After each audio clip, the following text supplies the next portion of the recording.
ऐसी ही और भी मज़ेदार कहानियाँ सुनने के लिए अभी हमारे टेलीग्राम से जुड़ें। लिंक नीचे डिस्क्रिप्शन में दिया गया है। Hongwang, oh no, the witch plan has a curse spirit. अध्याय 61। पांगू हॉल के अंदर झोउ यान एवं अन्य लोग एकत्रित हो गए। उनके चेहरे खुशी से भर गए थे। आज डिजियांग एवं द एंसेस्ट्रल विचेस ने 12 दिव्य स्वर्गों के देवताओं एवं राक्षसों की महान श्रृंखला का उपयोग करके अपनी पृथ्वी आधारित अंधकार क्षमताओं को दबा दिया। उन्होंने कर्म की शक्ति का उपयोग ईश्वरीय दुष्ट आभा को दबाने के लिए किया, जिससे पूर्वज चुड़ैलों में सम्मिलित सच्ची आत्माएं समाप्त हो गईं। सच्ची आत्मा के टुकड़े एकत्रित हो गए एवं वे मडपिल पैलेस में प्रवेश कर गए। इस कारण पर्पल मैंशन डाओ प्लेटफॉर्म खुल गया। प्राइमोडियल स्पिरिट भी डाओ प्लेटफॉर्म पर ही बैठा रहा। तब से वे अन्य प्रिमोडियल स्पिरिट साधकों की तरह ही इस पद्धति का पालन पोषण कर सकते थे। स्वर्गीय रहस्यों की गणना भी कर सकते थे एवं स्वर्ग एवं पृथ्वी के नियमों को समझ सकते थे। पूर्वज चुड़ैलों के दिव्य सिंहासनों पर डिजियांग एवं अन्य लोग सीधे बैठ गए। उनकी भौहों के बीच एक हल्की लेकिन कम चमकदार आध्यात्मिक रोशनी चमक रही थी। ऐसी हल्की फुल्की रोशनी जो द एंसेस्ट्रल विचेस जैसे सांसारिक लोगों को कभी नहीं मिल सकती। वूश, एक के बाद एक सांस छोड़ते छोड़ते रहे। उनकी भौहों के बीच से आध्यात्मिक प्रकाश की धारियां उतर रही थीं और पर्पल मैंशन के भीतर प्रिमोडियल स्पिरिट को आध्यात्मिक प्रकाश द्वारा प्रकाशित किया जा रहा था। कुछ ही देर बाद सभी पूर्वजों ने प्राइमोडियल स्पिरिट के अद्भुत उपयोग को समझ लिया एवं अपनी आंखें खोल लीं। यह अभी तक प्रिमोडियल स्पिरिट पद्धति के वास्तविक पालन पोषण का समय नहीं था। 9 क्रांतियों का प्राथमिक कौशल पहले ही तैयार हो चुका था एवं इसका अध्ययन किसी भी समय किया जा सकता था। लेकिन चुड़ैल कबीला अभी अभी पैदा हुआ था, इसलिए अभी भी कई मुद्दों पर ध्यान देना बाकी था। झोउ यान एवं होतु ने पहले ही अपने प्रिमोडियल स्पिरिट्स को जन्म दे दिया था, इसलिए वे स्वाभाविक रूप से जानते थे कि प्राचीन चुड़ैलों के लिए प्रिमोडियल स्पिरिट्स कितना आकर्षक होता है। एक ऐसा शरीर जिसमें पृथ्वी जैसी धुंधलापन है, भौहों के बीच हल्की सी चमक, ऊपर शुद्धता का संकेत एवं नीचे भी अस्पष्टता मौजूद है। इस शरीर में शुद्धता का दाओ, अस्पष्टता, यिन एवं यांग जैसे तत्व मौजूद हैं। उनके भीतर मौजूद रहस्य अत्यंत सूक्ष्म थे एवं उनसे विकसित होने वाली दाओ लें और भी अधिक आकर्षक थीं। चूंकि मेरे सभी बड़े भाई बहन जाग गए हैं एवं चुड़ैल परिवार का जन्म हो गया है, इसलिए हमारा स्वाभाविक कर्तव्य जल्द से जल्द पूरा किया जाना चाहिए। हालांकि डिजियांग एवं द एंसेस्ट्रल विचेस दोनों को अभी भी अपूर्णता की भावना महसूस हो रही थी, लेकिन वास्तव में ये समय एकल दिशात्मक साधना का नहीं था। वे सभी झोउ यान की ओर देखने लगे, जो यद्यपि सबसे कम उम्र में पैदा हुआ था, फिर भी उनमें से सबसे मजबूत था और उसने कोई कसर नहीं छोड़ी थी। पूर्वज चुड़ैलें इस बिंदु तक पहुंच चुकी थीं, उन्होंने प्राइमोडियल स्पिरिट के अद्भुत दृश्यों को देखा। ये सब झोउ यान की अनगिनत योजनाओं एवं गणनाओं के कारण ही संभव हुआ। इस समय यद्यपि झोउ यान सबसे छोटा था, लेकिन स्पष्ट रूप से वह पूर्वजों की चुड़ैलों के बीच प्रमुख व्यक्ति बन गया था। झोउ यान, यद्यपि चुड़ैल कबीले का जन्म हम 13 लोगों के निर्माण के माध्यम से हुआ था एवं साथ ही पांगू रक्तपूल में जीवन की सहज रचना भी हुई थी, लेकिन इसके भीतर मौजूद गहन रहस्यों को हम पूरी तरह से नहीं समझ पाए हैं। आपका निर्णय लेना ही बेहतर है, हम निश्चित रूप से आपकी बात मानेंगे। द एंसेस्ट्रल विचेस के प्रमुख के रूप में डिजियांग ने झोउ यान की ओर सच्ची प्रशंसा से देखा। आखिरकार उन्हें मानव शिक्षा के इस छोटे 13वें से बहुत सारे लाभ प्राप्त हुए थे। इसके अलावा जब बात दिमाग की आती है तो वह वास्तव में तुलना नहीं कर सकता। वह आश्वस्त होने से खुद को नहीं रोक सका। अन्य पूर्वज चुड़ैलों ने भी बार बार सिर हिलाया। जुवानमिंग का चेहरा फूलों जैसी मुस्कान के साथ खिल गया। ओह छोटे 13वें, आपकी बुद्धिमत्ता, आपके बड़े भाई बहन चिंतित नहीं हैं। बस अपने कार्यों में साहसी बने, हमें कोई आपत्ति नहीं है। ऐसा कहने के बाद उसने झोउ यान की ओर आंख मारी। वह बहुत ही मजाकिया लग रही थी। और यह भी, हम सब आपकी बात सुनेंगे। आप हमें जो भी करने के लिए कहेंगे हम उसे करेंगे, आपको इस अवसर का लाभ उठाना ही होगा। जब उसने सुना कि नकली बर्फ की देवी जुवानमिंग उसके साथ छेड़छाड़ कर रही है, तो झोउ यान ने तुरंत ही उसका चेहरा देखकर प्रसन्नता दिखाई। झोउ यान कैसे इतनी मेहनत से काम करने के लिए तैयार हो सकते हैं? मैं हिम्मत नहीं करूंगा, मैं हिम्मत भी नहीं करूंगा। ठीक है जुवानमिंग, चलिए झोउ यान ही चुड़ैलों के परिवार का रास्ता तय कर लेते हैं। हमेशा झोउ यान को परेशान न करें। जब उसने देखा कि जुवानमिंग लगातार झोउ यान को परेशान कर रहा है, तो डिजियांग ने तुरंत ही द एंसेस्ट्रल विचेस के प्रमुख की ओर इशारा किया। जुवानमिंग के चेहरे पर गंभीरता एवं थोड़ी शर्मिंदगी दिखाई दे रही थी। मैं ऐसा कैसे कर सकता हूँ? मैं तो बस मजाक कर रहा था। उसने तुरंत खुद को संयमित कर लिया एवं तुरंत ही बर्फ की देवी में बदल गई।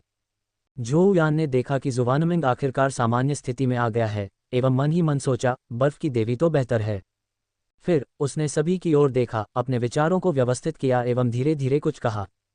हम सभी पांगु के वंशज हैं, जो पिता परमेश्वर के मूल रक्त की रचना और परिवर्तन से पैदा हुए हैं। पिता परमेश्वर सृष्टि के देवता हैं और उनके वंशजों के रूप में हमारा भी एक जन्मजात कर्तव्य है। पृथ्वी की अशांति के शरीर के रूप में हम स्वाभाविक रूप से महान उजाड़ भूमि के साथ जुड़े हुए हैं। हमने अनगिनत चुड़ैल वंशों का निर्माण किया है और यह हमारा कर्तव्य है कि हम महान उजाड़ भूमि को दबाएं एवं उसकी रक्षा करें। डिजियांग एवं अन्य लोगों ने ये सुनकर अपनी सराहना व्यक्त की एवं सहमति में सिर हिलाया। उन्होंने अभी अभी अपनी आदिम आत्माओं को जन्म दिया था और वे अभी तक अपने गहन रहस्यों और जन्मजात कर्तव्यों को नहीं समझ पाए थे। इस समय झोउ यान की खेती सबसे अधिक थी एवं उसकी प्राथमिक आत्मा पहले ही सफलता प्राप्त कर चुकी थी, इसलिए वह उनसे कहीं अधिक शक्तिशाली हो गया। इस समय जब उन्होंने द एंसेस्ट्रल विचेस के जन्मजात कर्तव्यों के बारे में झोउ यान की बातें सुनी तो सभी को ऐसा महसूस हुआ जैसे वे किसी सपने से जाग गए हों। अचानक ही उन्हें ज्ञान प्राप्त हो गया। इस समय डिजियांग ने फिर से पूछा, झू यान, अब जब चुड़ैल कबीले का जन्म हो गया है तो हमें क्या करना चाहिए? और हम उस विशाल भूमि को कैसे दबाएं? अन्य पूर्वज चुड़ैलों को भी उस रहस्य की गहराई समझ में नहीं आई और वे सभी झोउ यान की ओर देखने लगे। उनके स्पष्टीकरण का इंतजार करने लगे। झोउ यान ने हल्की सी मुस्कान दी एवं आत्मविश्वास से भरा दिख रहा था। क्योंकि उसने पहले ही कई बार इस बात की गणना कर ली थी। वह अब उन्हें संदेह में नहीं रखता था और सीधे बोलता था, हम माउंट बुजोउ को केंद्र के रूप में रखते हुए 13 दिव्य शहर स्थापित कर सकते हैं। हम पूर्वज चुड़ैलें इन दिव्य शहरों को दबा देंगे एवं चुड़ैल परिवार का प्रचार प्रसार करेंगे। अनगिनत चुड़ैल समूह के आदिवासी शहर बनाए जाएंगे ताकि बड़ी निर्जन भूमि पर असंख्य चुड़ैल परिवारों की मदद मिल सके। चुड़ैल शहरों को 12 राजधानियों की व्युत्पन्न स्थिति के अनुसार व्यवस्थित किया जाना चाहिए। जब तक 12 राजधानियां बनी रहेंगी तब तक चुड़ैल कबीले का नाश नहीं होगा। इस समय डिजियांग एवं अन्य सभी लोग हैरान रह गए। उनकी आंखों में आश्चर्य की भावना दिखाई दे रही थी। उन्होंने झोउ यान की ओर ऐसे देखा जैसे वह कोई राक्षस हो। पूरी तरह से अविश्वास में डिजियांग ने एक पल के लिए सोचा, फिर से पूछा। उसकी आवाज में आश्चर्य की भावना थी। झोउ यान, क्या आपका मतलब है कि आप 12 राजधानियों के भीतर महान निर्जन भूमि को शामिल करना चाहते हैं? झोउ यान ने हल्की सी मुस्कान दी। उसके चेहरे पर अचानक हिंसा दिखाई दे रही थी। और एक अनंत ईश्वरीय दुष्टता का आभास उभर आया, मानो वह कोई भयंकर देवता हो। हर कोई यह नहीं समझ पाया कि झोउ यान अचानक इस तरह क्यों बदल गया। उनकी आंखें संकुचित हो गईं एवं उनके दिलों में एक एहसास की भावना जाग उठी। झोउ यान, जो हमेशा से ही नुकसान नहीं उठाते थे, अचानक इतना उग्र हो जाते हैं। तो इसमें कई कठिनाइयां एवं आपदाएं भी शामिल होंगी। इस समय 12 पूर्वजों वाली चुड़ैलों के चेहरे पर थोड़ी उदासी दिखाई दे रही थी। वे झोउ यान की ओर देख रहे थे, चुपचाप इंतजार कर रहे थे कि वह उनके भीतर मौजूद उस रहस्य को समझाए। झोउ यान का ऐसा होने का कारण ये था कि चुड़ैल कबीले के जन्म के साथ ही राक्षस कबीले का जन्म भी बहुत दूर नहीं था। उस समय चुड़ैल एवं दानवों के बीच एक भयंकर संघर्ष शुरू हो जाएगा और चुड़ैल एवं राक्षसों के परिवारों की आपदा भी जल्द ही सामने आ जाएगी। एक आपदा की शक्ति ये कितनी विस्फोटक थी, यहाँ तक कि ड्रैगन, फीनिक्स एवं क्विलिन जैसे शक्तिशाली लोग भी, जो प्राचीन काल के शासक थे, केवल डरकर ही छिप सकते थे। यद्यपि उन्हें नष्ट नहीं किया गया, लेकिन उनके साथ जो अथाह कर्म हुआ उसके कारण उनका पूर्ण पतन हो गया। आपदा के नायक के रूप में चुड़ैल और राक्षस कबीले इससे बेहतर नहीं होंगे। बेशक ये स्वर्ग और पृथ्वी की सामान्य प्रवृत्ति के अनुसार था और इसमें कई अन्य गणनाएं भी शामिल थीं। हालांकि 4वीं पूर्वज चुड़ैल के रूप में झोउ यान यहाँ थी ताकि वह चुड़ैलों के परिवार को बचा सके एवं उन्हें इस आपदा से बचने में मदद कर सके। और इस समय विच क्लान का जन्म ही उनकी आपदाओं एवं अनगिनत योजनाओं से बचने की शुरुआत थी, इसलिए उसे स्वाभाविक रूप से सावधान रहना पड़ा। हालांकि हमने हन्युआन गोल्डन इमॉर्टल क्षेत्र हासिल कर लिया है, फिर भी हम अजेय नहीं हैं। हमारे ऊपर अभी भी संतों की अध्यक्षता है। इसके अलावा निश्चित रूप से एक से अधिक संत होंगे। जब संत एक के बाद एक नीचे उतरेंगे, यदि हमारे पास विरोध करने की कोई शक्ति नहीं है तो हम काटने वाले ब्लॉक पर मछली की तरह होंगे और अन्य लोग कसाई होंगे। क्या हम उनकी दया पर नहीं होंगे? महान उजाड़ भूमि में वास्तव में क्या अविनाशी और सभी आपदाओं से प्रतिरक्षित है? और इस समय विच क्लान का जन्म ही उनकी आपदाओं एवं अनगिनत योजनाओं से बचने की शुरुआत थी। इसलिए उसे स्वाभाविक रूप से सावधान रहना पड़ा। हालांकि हमने हन्युआन गोल्डन इमॉर्टल क्षेत्र हासिल कर लिया है, फिर भी हम अजेय नहीं हैं। हमारे ऊपर अभी भी संतों की अध्यक्षता है। इसके अलावा निश्चित रूप से एक से अधिक संत होंगे। जब संत एक के बाद एक नीचे उतरेंगे, यदि हमारे पास विरोध करने की कोई शक्ति नहीं है तो हम काटने वाले ब्लॉक पर मछली की तरह होंगे और अन्य लोग कसाई होंगे। क्या हम उनकी दया पर नहीं होंगे? महान उजाड़ भूमि में वास्तव में कौन सी चीज़ अविनाशी है एवं सभी आपदाओं से सुरक्षित है? कोई सच्ची अविनाशिता नहीं है, लेकिन यदि किसी को अथाह कर्म प्राप्त हो जाए तो आपदाएं स्वाभाविक रूप से हल हो जाएंगी और दुर्भाग्य आशीर्वाद में बदल जाएगा।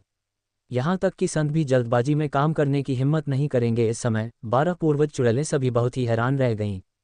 होतू की आंखों में डर दिखाई दे रहा था और उसने जल्दी से पूछा, जो यान, क्या संत वाकई हम पर हमला करेंगे?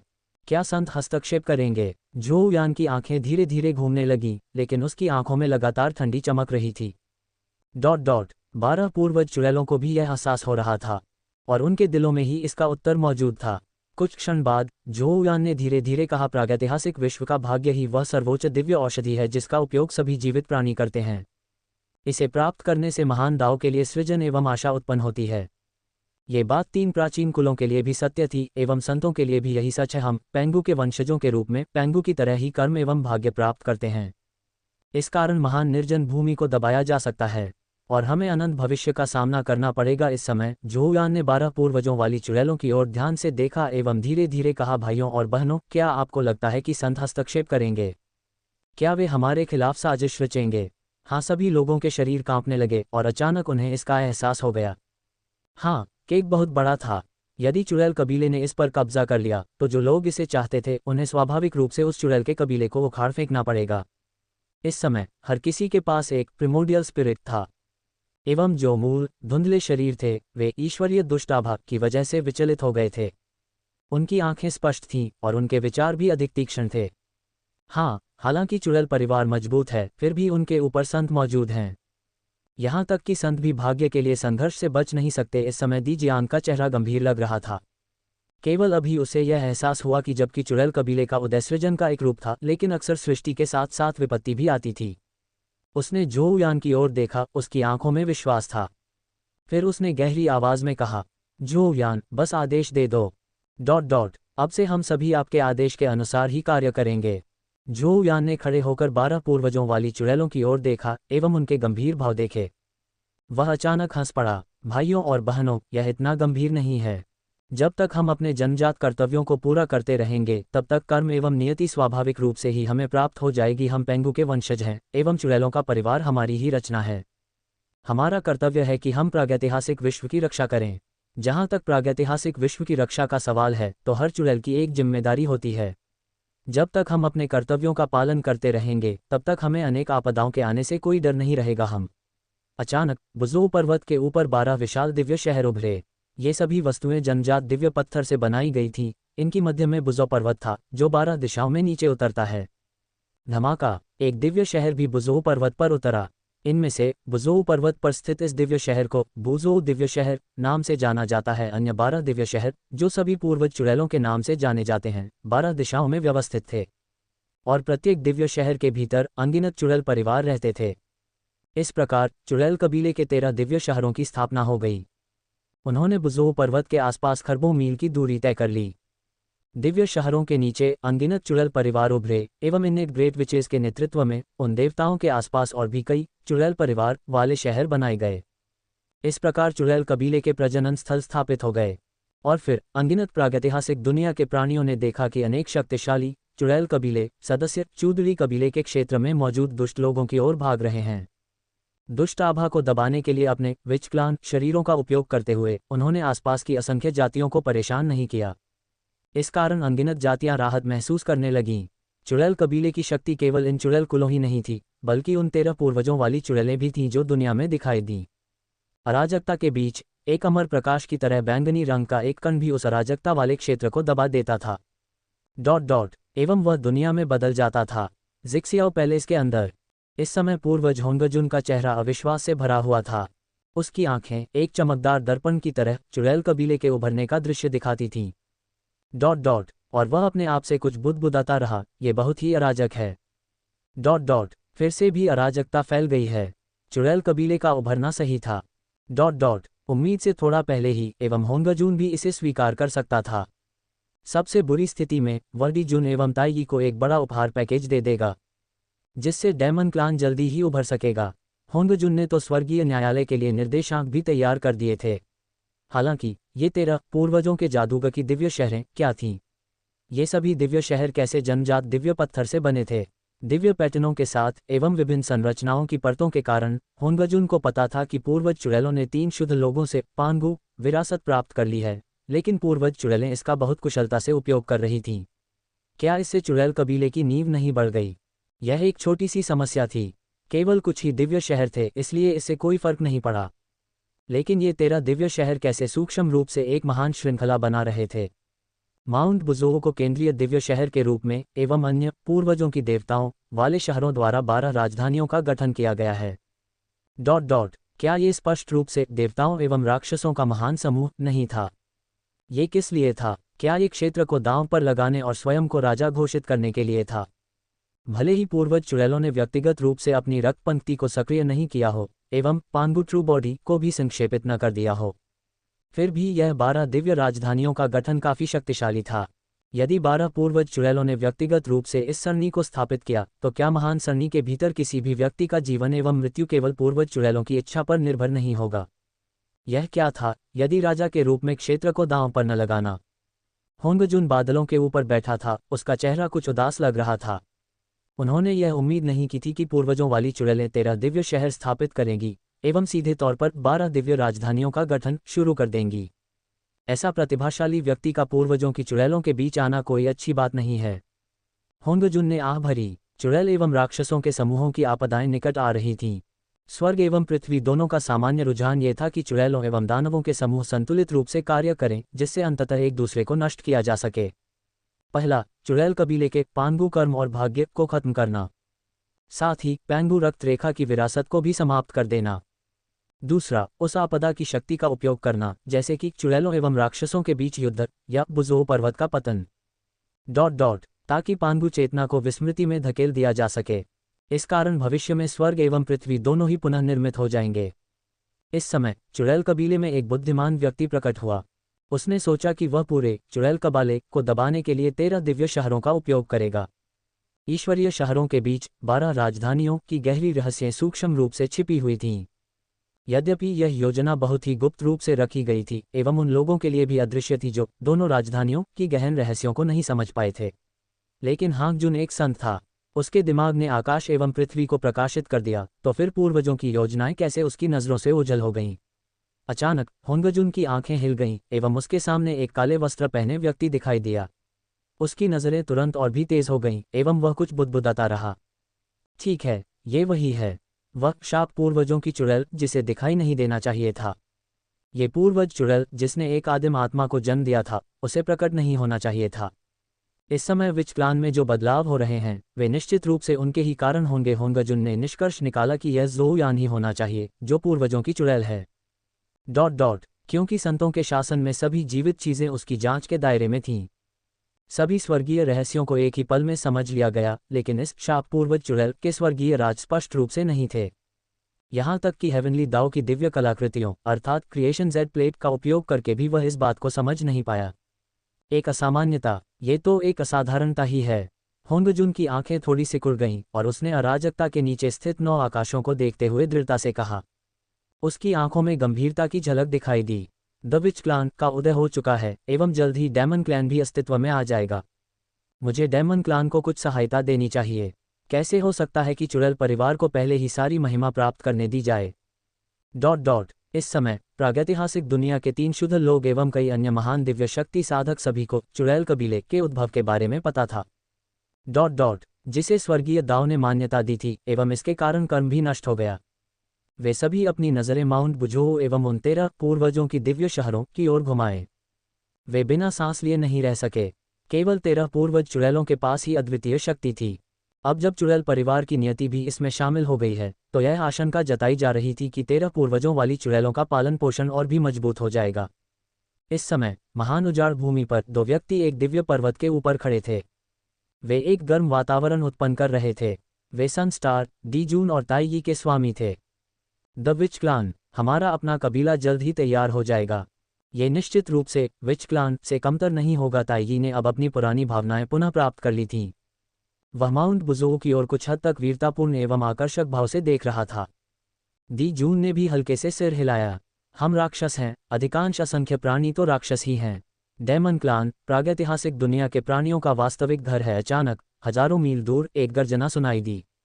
छोटे बच्चों, पूर्वजों के जादूगर ने आदेश दिया है, प्रागैतिहासिक दुनिया की रक्षा करें। हर चुड़ैल की अपनी जिम्मेदारी होती है। ये जगह दुष्टता से भरी हुई है, जो जीवित प्राणियों को नुकसान पहुंचाती है। विच क्लान के शरीरों का उपयोग करके हमारा दमन किया जाना एक उत्कृष्ट कार्य है। वह दिव्य पर्वत, जहां दी जुन एवं ताइगी स्थित थे, दी जियांग के दिव्य शहर से केवल 100 मिलियन ली दूर था। इसलिए इस समय विच ट्राइब के सदस्यों का वहां आना सामान्य बात थी। एक महान चुड़ैल, जिसका शरीर हरे रंग के टैटू से ढका हुआ था एवं जो महिमा का प्रतीक थी। उसका नाम शिंगकोंग था। वह दी जियांग डिवाइन सिटी के अधीन रहने वाली एक बड़ी चुड़ैल थी। इस जगह से कुछ ही दूरी पर उसने एक चुड़ैल शहर की स्थापना की थी। वहां रहने एवं प्रजनन करने के लिए उसने कई चुड़ैल जनजातियों को इकट्ठा किया था। वह इस जादूगरनी शहर का स्वामी था। इस समूह में केवल कुछ 100 लोग ही शामिल थे। वे सभी विच सिटी के मजबूत किसान थे और वे यहाँ शाहहोल को दबाने के लिए आए थे। यह शाहहोल लगातार बुरी ऊर्जा उत्सर्जित कर रहा था, इस कारण एक जीवंत भूमि को बंजर एवं उजाड़ भूमि में बदल दिया गया। 13 पूर्वज चुड़ैलों के आदेश पर चुड़ैल जनजाति के क्षेत्र में मौजूद अनगिनत शाहहोल को दबा दिया गया। पृथ्वी की नसों का आकार बदल दिया गया एवं हिंसक आत्माओं को भी दबाया गया। ये स्थान भी ऐसा ही एक शाहहोल था एवं ग्रैंड विच शिंगकोंग ने इस जगह को दबाने के लिए विच सिटी के मजबूत किसानों का नेतृत्व किया। धमाका! चुड़ैल जनजाति के सदस्यों ने अपने वास्तविक रूपों को प्रकट किया एवं शाहहोल में प्रवेश कर गए। कुछ ही क्षणों में शाहहोल के अंदर से एक जोरदार आवाज निकली। और फिर कोई भी बुरी ऊर्जा बाहर नहीं आई। शाहहोल के भीतर 4 शक्तिशाली जादूगरों ने अपने शरीर पर निर्भर होकर इस शाहहोल को दबाने हेतु एक रहस्यमय समूह बनाया। इसके अलावा वे इस जगह की बुरी ऊर्जा को लगातार निखार सकते थे, अपनी खेती भी बढ़ा सकते थे एवं 9 रिवोल्यूशंस मिस्टेरियस स्किल नामक तकनीक का अभ्यास भी कर सकते थे। इसलिए ये कहा जा सकता है कि शाहहोल को दबाने वाली चुड़ैल जनजाति ने एक ही पत्थर से 2 पक्षियों को मार डाला। बुरी ऊर्जा खत्म हो गई और जीवन शक्ति बढ़ गई, जिससे इस जगह को जीवित प्राणियों के लिए एक ऐसी भूमि में परिवर्तित करने का अवसर मिला जिसे कर्म की क्रिया माना जा सकता था। इसके अलावा चुड़ैल जनजाति की 9 क्रांतियों वाली रहस्यमय क्षमताएं स्वाभाविक रूप से खेती के लिए बुरी ऊर्जा को अवशोषित करने पर निर्भर करती थीं। पूर्वजों द्वारा प्रदान की गई सुविधाओं का उपयोग करके शाहहोल पर दबाव डालने से उन्हें धीरे धीरे उस बुरी ऊर्जा को शुद्ध करने में मदद मिली एवं उनकी खेती भी बढ़ गई। जबकि शाहहोल दूसरों के लिए विनाश का स्थान थे, वे चुड़ैल जनजाति के लिए पवित्र खेती स्थल बन गए। भाई, ये चुड़ैल जनजाति के सदस्य शाहहोल को कैसे दबा सकते हैं? इस समय दी जून एवं ताइगी ने अपनी दिव्य इंद्रियों का उपयोग इन चुड़ैल जनजाति के सदस्यों की गतिविधियों की जांच करने हेतु किया। उन्होंने आश्चर्यजनक रूप से पाया कि ये चुड़ैल जनजाति के सदस्य बिना किसी उद्देश्य के शाहहोल को दबा रहे थे, जो पूरी तरह से हास्यास्पद था। प्रिमोर्डियल लैंड विशाल एवं असीमित था। शाहहोल की संख्या भी तारों के समान ही थी। चुड़ैल जनजाति के लिए शाहहोल को दबाना एक इच्छाधारी विचार था, वास्तव में हास्यास्पद। ताइगी ने तिरस्कार जताया, फिर दी जून से पूछा, यहाँ तक कि जोर जोर से मजाक भी किया। लेकिन दी जून के चेहरे पर गंभीरता दिखाई दे रही थी। उसने हल्की सी सांस ली और ताइगी हैरान रह गई। उसे समझ नहीं आ रहा था कि क्यों दी जून बिना किसी कारण के आह भर रही है। दी जून ने अपना सिर थोड़ा हिलाया एवं दूर से बुजोऊ पर्वत की ओर देखने लगा। उन्होंने उदासी के भाव से कहा, इस चुड़ैल जनजाति के पास वास्तव में ऐसी योजनाएं हैं। ताइगी चौंक गए और पूछने से खुद को रोक नहीं पाए। भाई, आप ऐसा क्यों कह रहे हैं? दी जून ने अपने मूर्ख छोटे भाई की ओर देखा एवं अंदर से आह भरते हुए कहा, उसकी प्रतिभा बहुत अच्छी है। वह महान दाव का सच्चा साधक है। बाहरी मामलों में उसे कोई दिलचस्पी नहीं है, बल्कि महान दाव के प्रति ही समर्पित है। अपने जन्मजात आध्यात्मिक खजाने को छीन लेने के बाद भी उसे जल्दी ही आत्मविश्वास मिल गया एवं वह फिर से संगठित हो गया। जो कि बहुत कम होता है। हालांकि वह षड्यंत्र रचने में अच्छा नहीं है, जिससे मैं थोड़ा चिंतित हूँ। उस मूर्ख ताइगी की ओर देखते हुए, जो अभी भी इस रहस्य को नहीं समझ पाया था। दी जून ने वह दृश्य देखा। जब ग्रैंड विच शिंगकोंग ने शाहहोल को दबा दिया तो वहां केवल 4 ही चुड़ैल जनजाति के सदस्य रह गए। बाकी सभी लोग वापस आ गए। उसकी आंखें लगातार चमक रही थीं। तभी उसने धीरे धीरे कहा, चुड़ैल जनजाति की कार्रवाई बहुत चतुर है। शाहहोल को दबाने से स्वाभाविक रूप से कर्म ही नष्ट हो जाएगा। इसके अलावा इसका उपयोग चुड़ैल जनजाति के लिए एक कृषि स्थल के रूप में भी किया जा सकता है। ये कहा जा सकता है कि एक पत्थर से 2 पक्षियों को मारना वास्तव में सबसे अच्छी रणनीति है। अंततः ताइगी को समझ आ गया। उसने पीछे हट रहे विच ट्राइब के सदस्यों की ओर देखा, उसकी आंखें अचानक ठंडी हो गईं। उसने दी जून की ओर देखा, उसके चेहरे पर हत्या का इरादा दिखाई दे रहा था। भाई, जब हम चुड़ैल जनजाति से मिलेंगे तो क्या हमें? उसने अपने हाथ से एक काटने वाली हरकत की। दी जून ने अपना सिर थोड़ा हिलाया और फुसफुसाया, एक बेकार प्रयास। इसके साथ ही वह दूर चला गया। ताई भी उसके पीछे पीछे चल रही थी। भनभनाना, शून्य कांपने लगा, एक लहर खुल गई और एक आकृति उभर आई। वह दी जियांग था, उसकी भौहें थोड़ी सी सिकुड़ी हुई थीं। उसने हल्के से अपना हाथ पकड़ लिया और उसके हथेली पर एक आभा का टुकड़ा गिर गया। उसने धीरे से कहा, तो वे दो पक्षी थे, दी जून एवं ताई। वे दोनों बहुत तेजी से दौड़ रहे थे। माउंट बुजोऊ, बुजोऊ दिव्य शहर। बुजोऊ दिव्य शहर के भीतर बुजोऊ की पृथ्वी संबंधी संरचनाओं में स्थित पांगू हॉल उस स्थान पर स्थित था। पैंगू हॉल के अंदर झोउ यान पांगू ब्लड पूल के सामने अकेले ही बैठे थे। चुड़ैल जनजाति के निर्माण को 10,000 वर्ष हो चुके थे। इस समय तक पांगू ब्लड पूल की जीवन शक्ति आधी से भी कम हो चुकी थी, एवं चुड़ैल जनजाति के सदस्यों को बनाने की गति भी धीमी हो गई थी। इस समय बुजोऊ के दिव्य शहर में लाखों चुड़ैल जनजाति के सदस्य थे, एवं 12 पूर्वजों की देवताओं वाले शहर भी ऐसे ही थे। ये सभी पांगू रक्त पूल से उत्पन्न हुए हैं। झू यान बुजोऊ दिव्य शहर के स्वामी होने के नाते माउंट बुजोऊ एवं पांगू हॉल की रक्षा करने की जिम्मेदारी भी संभालते थे। उन्हें नवजात जादूगरनी जनजाति के सदस्यों की देखभाल करनी पड़ती थी ताकि वे उन 13 दिव्य शहरों में वितरित हो सकें। क्लैंगे लैंग, झोउ यान से पहले 6 खजाने के कद्दू तैयार किए गए थे, एवं उस कद्दू की बेल पर अभी भी 7 खजाना कद्दू मौजूद थे। जो अब परिपक्व होने वाले थे। पिता भगवान पांगू की परिशोधन विधि वास्तव में गहरी और जटिल है। मैं अंततः इसके साथ प्रयोग कर सकता हूँ। हल्की सी हंसी सुनाई दी। झोउ यान, जो अपनी आंखें बंद करके बैठा हुआ था, अचानक उन्हें खोल दिया एवं अपने सामने रखे 6 खजाने वाले कद्दुओं की ओर देखा। उसके चेहरे पर मुस्कान आ गई। वूश, एक बैंगनी सुनहरे लौकी ऊपर उड़ गई। झोउ यान ने हाथ से सील बना ली और तुरंत ही अनगिनत आग की लपटें इकट्ठा हो गईं, जिससे एक भट्टी बन गई। भट्टी के भीतर दिव्य आग तेजी से जल रही थी, अत्यंत गर्म। वूश, झोउ यान ने अपनी उंगली उठाई और बैंगनी सुनहरे रंग का लौकी सीधे ही भट्टी में गिर गया। जैसे जैसे हाथ की मुहरें बदलती गईं, पैंगू की परिष्कृत विधि के विभिन्न मंत्रों का प्रयोग किया गया। बैंगनी सुनहरे रंग का ये लौकी लगातार भट्टी के अंदर गिरता रहता था एवं उसमें आध्यात्मिक प्रकाश की धारियां दिखाई दे रही थीं। समय उड़ता गया। 1000 साल तो बस पलक झपकाने जैसा था। झोउ यान की हथेली पर एक बैंगनी सुनहरे रंग का लौकी रखा हुआ था। झोउ यान खुशी से भर गया। ये पहली जादुई कलाकृति थी जिसे उसने परिष्कृत किया था। हालांकि यह जादुई वस्तु जन्मजात रूप से ही पोषित थी एवं इसके लिए केवल सरल परिष्करण की आवश्यकता थी, लेकिन इस समय भी झोउ यान खुशी से भर गया था। उठो, झोउ यान ने बैंगनी सुनहरे रंग के कद्दू को अपनी हथेली में फेंक दिया और वह तुरंत ऊपर उड़ गया। उसने हल्के से चिल्लाया, संग्रह करें। तुरंत ही बैंगनी सुनहरे लौकी के मुंह से एक विशाल बल नीचे आया, जिससे उसमें एक बड़ी चट्टान घुस गई। बैंगनी सुनहरे प्रकाश की एक चमक और ये तुरंत चूर्ण हो गया। एक और हल्की चीख। ट्रेजर मिरर ब्रह्मांड को प्रकट करता है। बैंगनी सुनहरे रंग के कद्दू के भीतर से एक खजाने वाला दर्पण उड़कर बाहर आया एवं दर्पण की रोशनी भी नीचे आ गई। इस कारण वह स्थान पूरी तरह टूट गया। हा, एक जोरदार हंसी। लोगों एवं वस्तुओं को इकट्ठा करना, उन्हें शून्य में बदल देना। शून्य खजाने का दर्पण। ब्रह्मांड की अभिव्यक्ति। बैंगनी सुनहरे रंग के लौकी को परिष्कृत करने के बाद झोउ यान ने अन्य लौकी को भी परिष्कृत किया। पहले वाले अनुभव के साथ ये समय और भी तेज था। केवल 3000 वर्षों में ही उसने अन्य खजाने वाले कद्दुओं को परिष्कृत कर दिया। प्रत्येक कद्दू बहुत सावधानी से तैयार किया गया था एवं कई प्राकृतिक वस्तुएं भी उनमें शामिल हो गई थीं। इस कारण खजाना वाले कद्दुओं के उपयोग हेतु अनेक अद्भुत साधन उपलब्ध हुए थे। उनमें से प्रत्येक एक उच्च स्तरीय आध्यात्मिक खजाना था। झोउ यान ने अपने सामने रखी गई खजाने वाली लौकी को व्यवस्थित कर दिया। उसके होठों पर मुस्कान थी। उसने कहा, जन्मजात आध्यात्मिक खजानों की संख्या निश्चित है। सभी ही जन्मजात भाग्य से संबंधित हैं। पूर्वजों की चुड़ैलें उनमें शामिल नहीं थीं और उनका आध्यात्मिक खजाने से कोई संबंध नहीं था। उसकी नज़रें लौकी की बेल पर टिकी थीं, जो अब 1 लाख ली तक फैली हुई थी, और उस पर अभी भी 7 अपरिपक्व खजाने वाले लौकी थे। एक जोरदार हंसी। अन्य लोग लड़ते हैं और छीन लेते हैं, लेकिन मेरी चुड़ैल जनजाति के पास वास्तव में अपना शस्त्रागार है, जिसमें कभी भी आध्यात्मिक खजाने की कमी नहीं होती।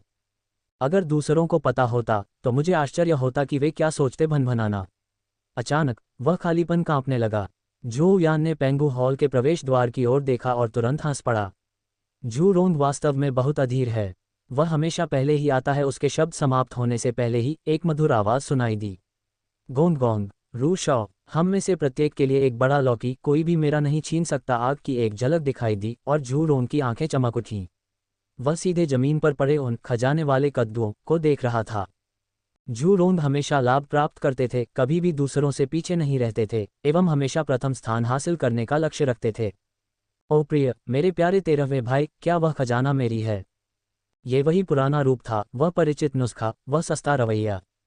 अब तक जो यान को इसकी आदत हो चुकी थी। उसने बस थोड़ा सा सिर हिलाया एवं उसे नज़रअंदाज कर दिया। जितना अधिक वह जू रोंग से बात करता, उतना ही अधिक उत्साहित होता जाता। बेहतर होगा कि उसे खुद से बात करने दिया जाए। जू रोंग की आंखें लाल रंग से चमक रही थीं। वह लगातार उन खजाने वाले कद्दुओं को ध्यान से देख रहा था। अब जब उन सभी के पास आदिम आत्माएं थीं, तो वे अपने भीतर मौजूद आध्यात्मिक संसाधनों को परिष्कृत कर सकते थे। बेशक उनकी आदिम आत्माएं अभी भी कमज़ोर थीं, इस कारण आत्मा संयोजन करना बहुत ही कठिन था। अब जब जोहू यान ने ट्रेजर गॉड्स तैयार कर लिए थे, तो यह उनके लंबे इंतजार से कहीं बेहतर था। वे उन्हें सीधे ही परिष्कृत कर सकते हैं। ओह माय, ये खजाने के लौकी वाकई बहुत सुंदर हैं। जू रोंग ने खजाने वाले कद्दुओं की जांच जारी रखी। अंत में उसने एक लाल लौकी को देखा। उसमें मौजूद अत्यधिक गर्मी के साथ साथ कई दिव्य अग्नि आभाओं का भी अनुभव हुआ। उसकी आंखें तुरंत चमक उठीं और उसने सीधे ही उस लाल लौकी को उठा लिया। यह ऐसा था जैसे कोई विकृत व्यक्ति किसी अद्वितीय सुंदर महिला को देख रहा हो। डॉट डॉट, उसकी आंखें चमक रही थीं, उसका मुंह खुला हुआ था, लगभग लार टपकने लगी थी। वह लगातार अपने दोनों हाथों से उस खजाने वाले कद्दू को सहलाता रहा, उसे हल्के हल्के स्पर्श करता रहा। डॉट डॉट, एवं कुछ बुदबुदाता भी रहा। हे भगवान, इस लौकी को देखो, ये सचमुच मेरे लिए नियत है। ये सब लाल है। इसकी कोमल त्वचा को देखो, आग की तरह लाल। और इस छोटे से मुंह को देखो, इतना गोल और लाल। इस पेट को देखो, ये बहुत मोटा है। डॉट डॉट डॉट, जू रोंग की बातचीत सुनते हुए जोहू यान ने शुरू में इस पर ज़्यादा ध्यान नहीं दिया, लेकिन जितना अधिक वह इसे सुनता गया, उतना ही उसे कुछ गलत लग रहा था। जोहू यान ने भौहें चढ़ाईं एवं देखा कि जू रोंग दोनों हाथों से उस कद्दू को पकड़े हुए है। वह उसे अपने चेहरे पर जोर जोर से रगड़ रहा है, उसकी प्रशंसा कर रहा है एवं साथ ही आनंद भी दिखा रहा है। उफ, जोहू यान ने जू रोंग के घृणित व्यवहार को देखा और अंततः वह इसे और सहन नहीं कर पाया। जू रोंग, क्या तुम अपनी पत्नी को गले लगा रहे हो? ये तो लौकी है, भटक जाओ, मुझे नफरत मत करो। अगर आप इसी तरह व्यवहार करते रहेंगे तो आज आपको ये लौकी नहीं मिलेगी। जू रोंग ने आश्चर्य से चिल्लाया एवं जल्दी ही उस कद्दू को अपनी छाती पर कसकर रख लिया। ऐसा लग रहा था जैसे उसे कोई नुकसान पहुंच गया हो। ओह, मैं गलत था। ये लौकी और मैं बहुत मेल खाते हैं। ये रंग, ये शैली। डॉट डॉट, आप हमें अलग नहीं कर सकते। उसे फिर से बात करना शुरू करते हुए देखकर जोहू यान को लगा कि उसके कानों में दर्द हो रहा है। डॉट डॉट, और वह गुस्से से चिल्लाया, जाओ जाओ जाओ, वहां संगत हो। हालांकि जू रोंग नाराज नहीं था, इसके बजाय उसने जोर से हंसते हुए जवाब दिया, लौकी को गले लगाया और दूर भाग गया। ठीक है, मैं वहां जाकर देखूंगा, हे। जोहू यान ने अपना सिर हिलाया। वह वास्तव में जू रोंग को बर्दाश्त नहीं कर सकता था। आग का एक अच्छा देवता होने के बजाय वह एक सस्ता देवता बनने पर जोर दे रहा था। डॉट डॉट, और वह भी बहुत ही सस्ता देवता। इसी समय भाई दी जियांग एवं अन्य पूर्वज चुड़ैलें भी वहां पहुंच गईं। बेशक केवल वे ही लोग आए जो इन लौकी के लिए नियत थे, क्योंकि वहां बहुत सारे लौकी थे, लेकिन सभी के लिए पर्याप्त नहीं थे। जो लोग आए वे थे भाई दी जियांग, जू जियुइन, रू शॉ, जू रोंग, गोंग गोंग, जुमंग एवं शुवान मिंग। मूल रूप से वहां 6 कद्दू थे, लेकिन उनमें से एक में 2 आध्यात्मिक भ्रूण थे, जो दोनों ही जन्मजात आध्यात्मिक खजाने बन गए। इस समय भाई दी जियांग एवं अन्य सभी लोग उत्सुकता से उन कद्दुओं की जांच कर रहे थे, क्योंकि उनकी आभाएं उनके साथ कुछ हद तक जुड़ी हुई थीं। आज गोंग ने जू रोंग के उदाहरण का अनुसरण नहीं किया। क्या उसने यह नहीं देखा था कि जू रोंग को 13वें भाई ने डांटा और उसे भेज दिया? जोहू यान ने कोई और शब्द बर्बाद नहीं किया, अब खजाने बांटने का समय आ गया था। जोहू यान ने पहली लौकी की ओर इशारा किया, जो बैंगनी सुनहरे रंग का एक खजाने वाला लौकी था। बैंगनी सुनहरे रंग का वह खजाना लौकी तुरंत ऊपर उड़ गया एवं भाई दी जियांग के सामने आ गिरा। भाई दी जियांग बहुत खुश हुए और इसे अपने हाथ में लेकर जोर से हंस पड़े। भाई दी जियांग, ये बैंगनी सुनहरे रंग का खजाना एक खाली आध्यात्मिक भ्रूण को पोषित करता है। डॉट डॉट, जिसमें ऐसी जगह होती है जहां वस्तुएं रखी जा सकती हैं। इसके अंदर एक शून्य खजाना दर्पण भी लटका हुआ है जो अंतरिक्ष को चीरने और शून्यता को प्रकट करने में सक्षम है, जो आपके अंतरिक्ष कानून के साथ पूरी तरह से मेल खाता है। भाई दी जियांग ने जोर से हंसा। धन्यवाद 13वें भाई। झू यान ने थोड़ा सिर हिलाया, फिर से इशारा किया। एक सुनहरा कद्दू उड़कर सीधे झू जियुइन के सामने आ गया और उन्होंने मुस्कुराते हुए उसे स्वीकार कर लिया। भाई झू जियुइन, ये प्रिमोर्डियल कैस गॉड एक ऐसा आध्यात्मिक भ्रूण है जिसमें एक असीमित अलौकिक भूमि मौजूद है जो सभी चीजों को निगल सकती है। इथरियल क्षेत्र में सभी चीजें घुल जाती हैं। झू जियुइन ने अपने हाथ में रखी कद्दू की जांच की एवं बहुत प्रसन्न होकर कहा, धन्यवाद 13वें भाई। झू यान ने फिर से इशारा किया और एक नीला लौकी एवं एक पीला लौकी गोंगोंग एवं रूशु की ओर उड़ गए। दोनों ने खुशी खुशी अपनी लौकी प्राप्त की। भाई गोंगोंग, आपका लौकी और भाई झू रोंग का लौकी जुड़वां बच्चे हैं। एक लौकी ने पानी और आग के 2 आध्यात्मिक भ्रूणों को पोषित किया। सफाई के बाद वे 2 लौकी में बदल गए। आपके हाथ में जो है वह डिवाइन सी गॉड है। इसमें अनगिनत दिव्य सागर, असंख्य दिव्य जल हैं और यहाँ तक कि जन्मजात दैवीय पानी का एक टुकड़ा भी मौजूद है। झू यान ने झू रोंग की ओर देखा, वह दूर से ही डरकर उसकी बातें सुन रहा था। असहाय भाव के साथ उसने झू रोंग के शरीर में मौजूद रहस्यों को भी समझाया। भाई झू रोंग के कद्दू में आग का एक असीम सागर, अनगिनत दिव्य ज्वालाएं एवं जन्मजात दिव्य अग्नि, दक्षिणी चमक की आग भी मौजूद है। फिर उसने रूशु की ओर देखा। भाई रूशौ का लौकी अमर हत्या करने वाला लौकी है। इसमें आत्माओं को मारने वाली ऊर्जा होती है। उद्धरण चिन्ह, यह विशेष रूप से आदिम आत्माओं को नष्ट करने के लिए उपयोग में आती है। इसमें एक गैंग मेटल आध्यात्मिक भ्रूण भी है जो गैंग मेटल तलवारों की असीम नदी में परिवर्तित हो सकता है। इस समय जुवान मिंग, जो बगल में था, पहले से ही अधीर हो गया। अरे 13वें भाई, जल्दी करो। झू यान ने मुस्कुराते हुए इशारा किया और एक हरा कद्दू जुवान मिंग के हाथ में आ गया। बहन जुआन मिंग, आपका लौकी आत्मा परिवर्तन का लौकी है। इसमें एक आत्मा बैनर है जो नीदरवर्ल्ड की दिव्य आत्माओं के तरीकों को नियंत्रित कर सकता है। यदि इस पर किसी दिव्य आत्मा का हस्ताक्षर हो तो जीवन और मृत्यु केवल एक विचार की दूरी पर हैं। इसमें एक प्रोफाउंड आइस आध्यात्मिक भ्रूण भी है जो असीम रूप से प्रोफाउंड आइस ऊर्जा को प्रदर्शित करता है। जुवान मिंग तुरंत बहुत खुश हो गई और जब उसने झू यान की ओर देखा तो उसका सुंदर चेहरा एक फूल की तरह खिल गया। ओह, ये व्यर्थ नहीं है कि मैं 13वें भाई को सबसे अधिक पसंद करता हूँ। मुझे ये लौकी बहुत पसंद है। नेदरवर्ल्ड डिवाइन बैनर एवं प्रोफाउंड आइस एनर्जी मेरे लिए बिल्कुल उपयुक्त हैं। बुरा नहीं, बुरा भी नहीं। जुवान मिंग को संतुष्ट देखकर झू यान ने भी मुस्कुराया एवं मन ही मन शिकायत करते हुए कहा, यह अच्छी बात है कि वह संतुष्ट है, वरना कौन जानता था कि वह मुझे कैसे परेशान करेगी। वह हमेशा मुझसे इसी तरह प्यार करती है। उसने आखिरी लौकी को देखा जो मूल रूप से पर्याप्त उत्पत्ति की कमी थी, लेकिन अंततः पेंगू ब्लड पूल की रचनात्मक जीवन शक्ति पर निर्भर होकर परिपक्व हो गई। झू यान ने इशारा किया और बैंगनी काला कद्दू जुमांग की ओर उड़ गया।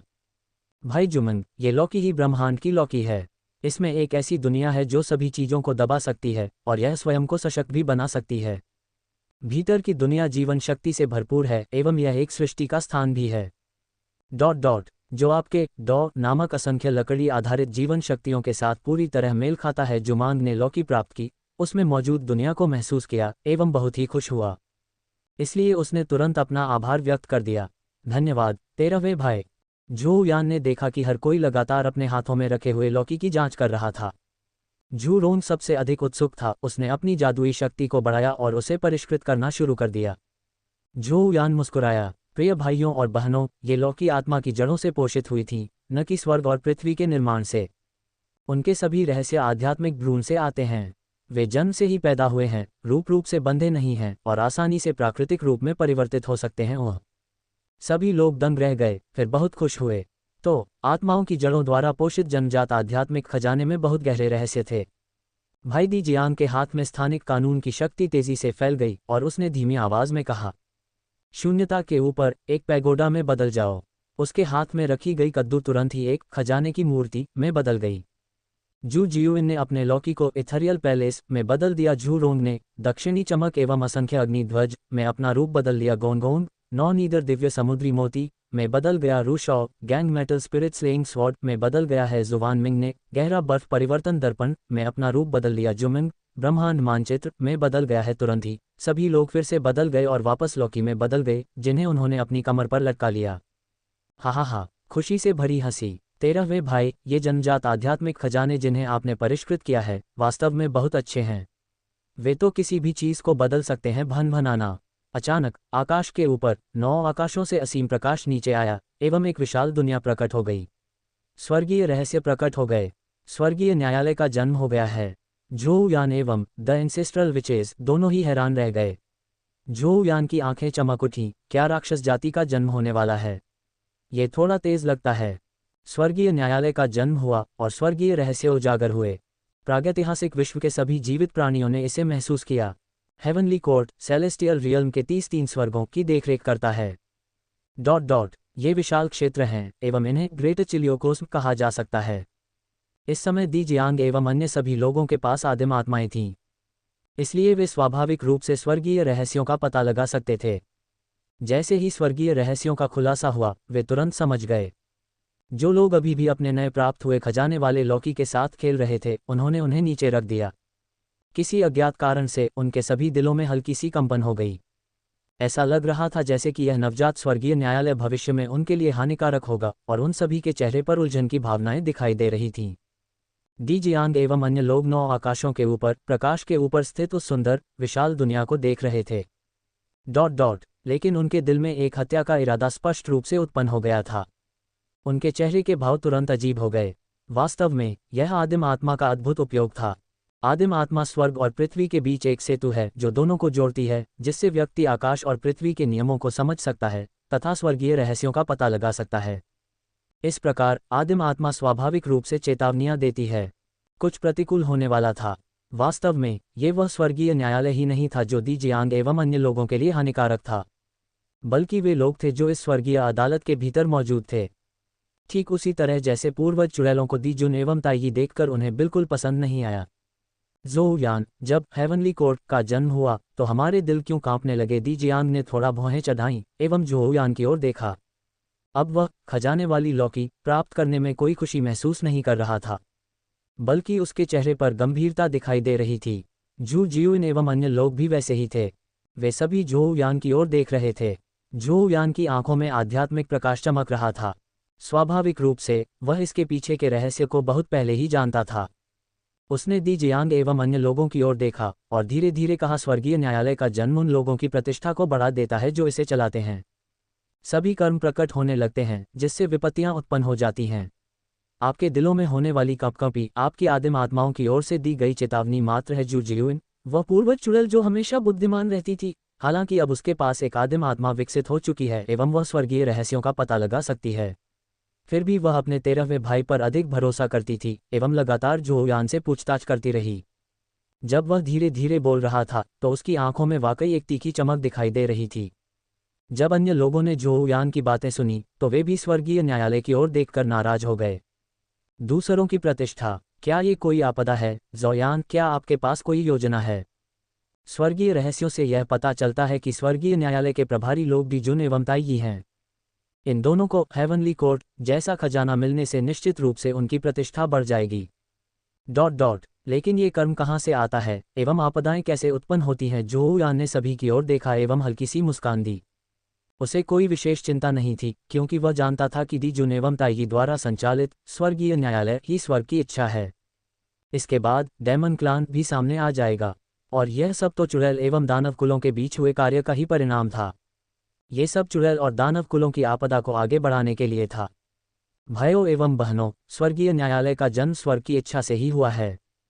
दी जुन एवं ताइगी हमारे बड़े दुश्मन हैं। ये जन्मजात कर्म है। कर्म की उलझन के कारण निश्चित रूप से डायन कबीले के साथ टकराव हो जाएगा।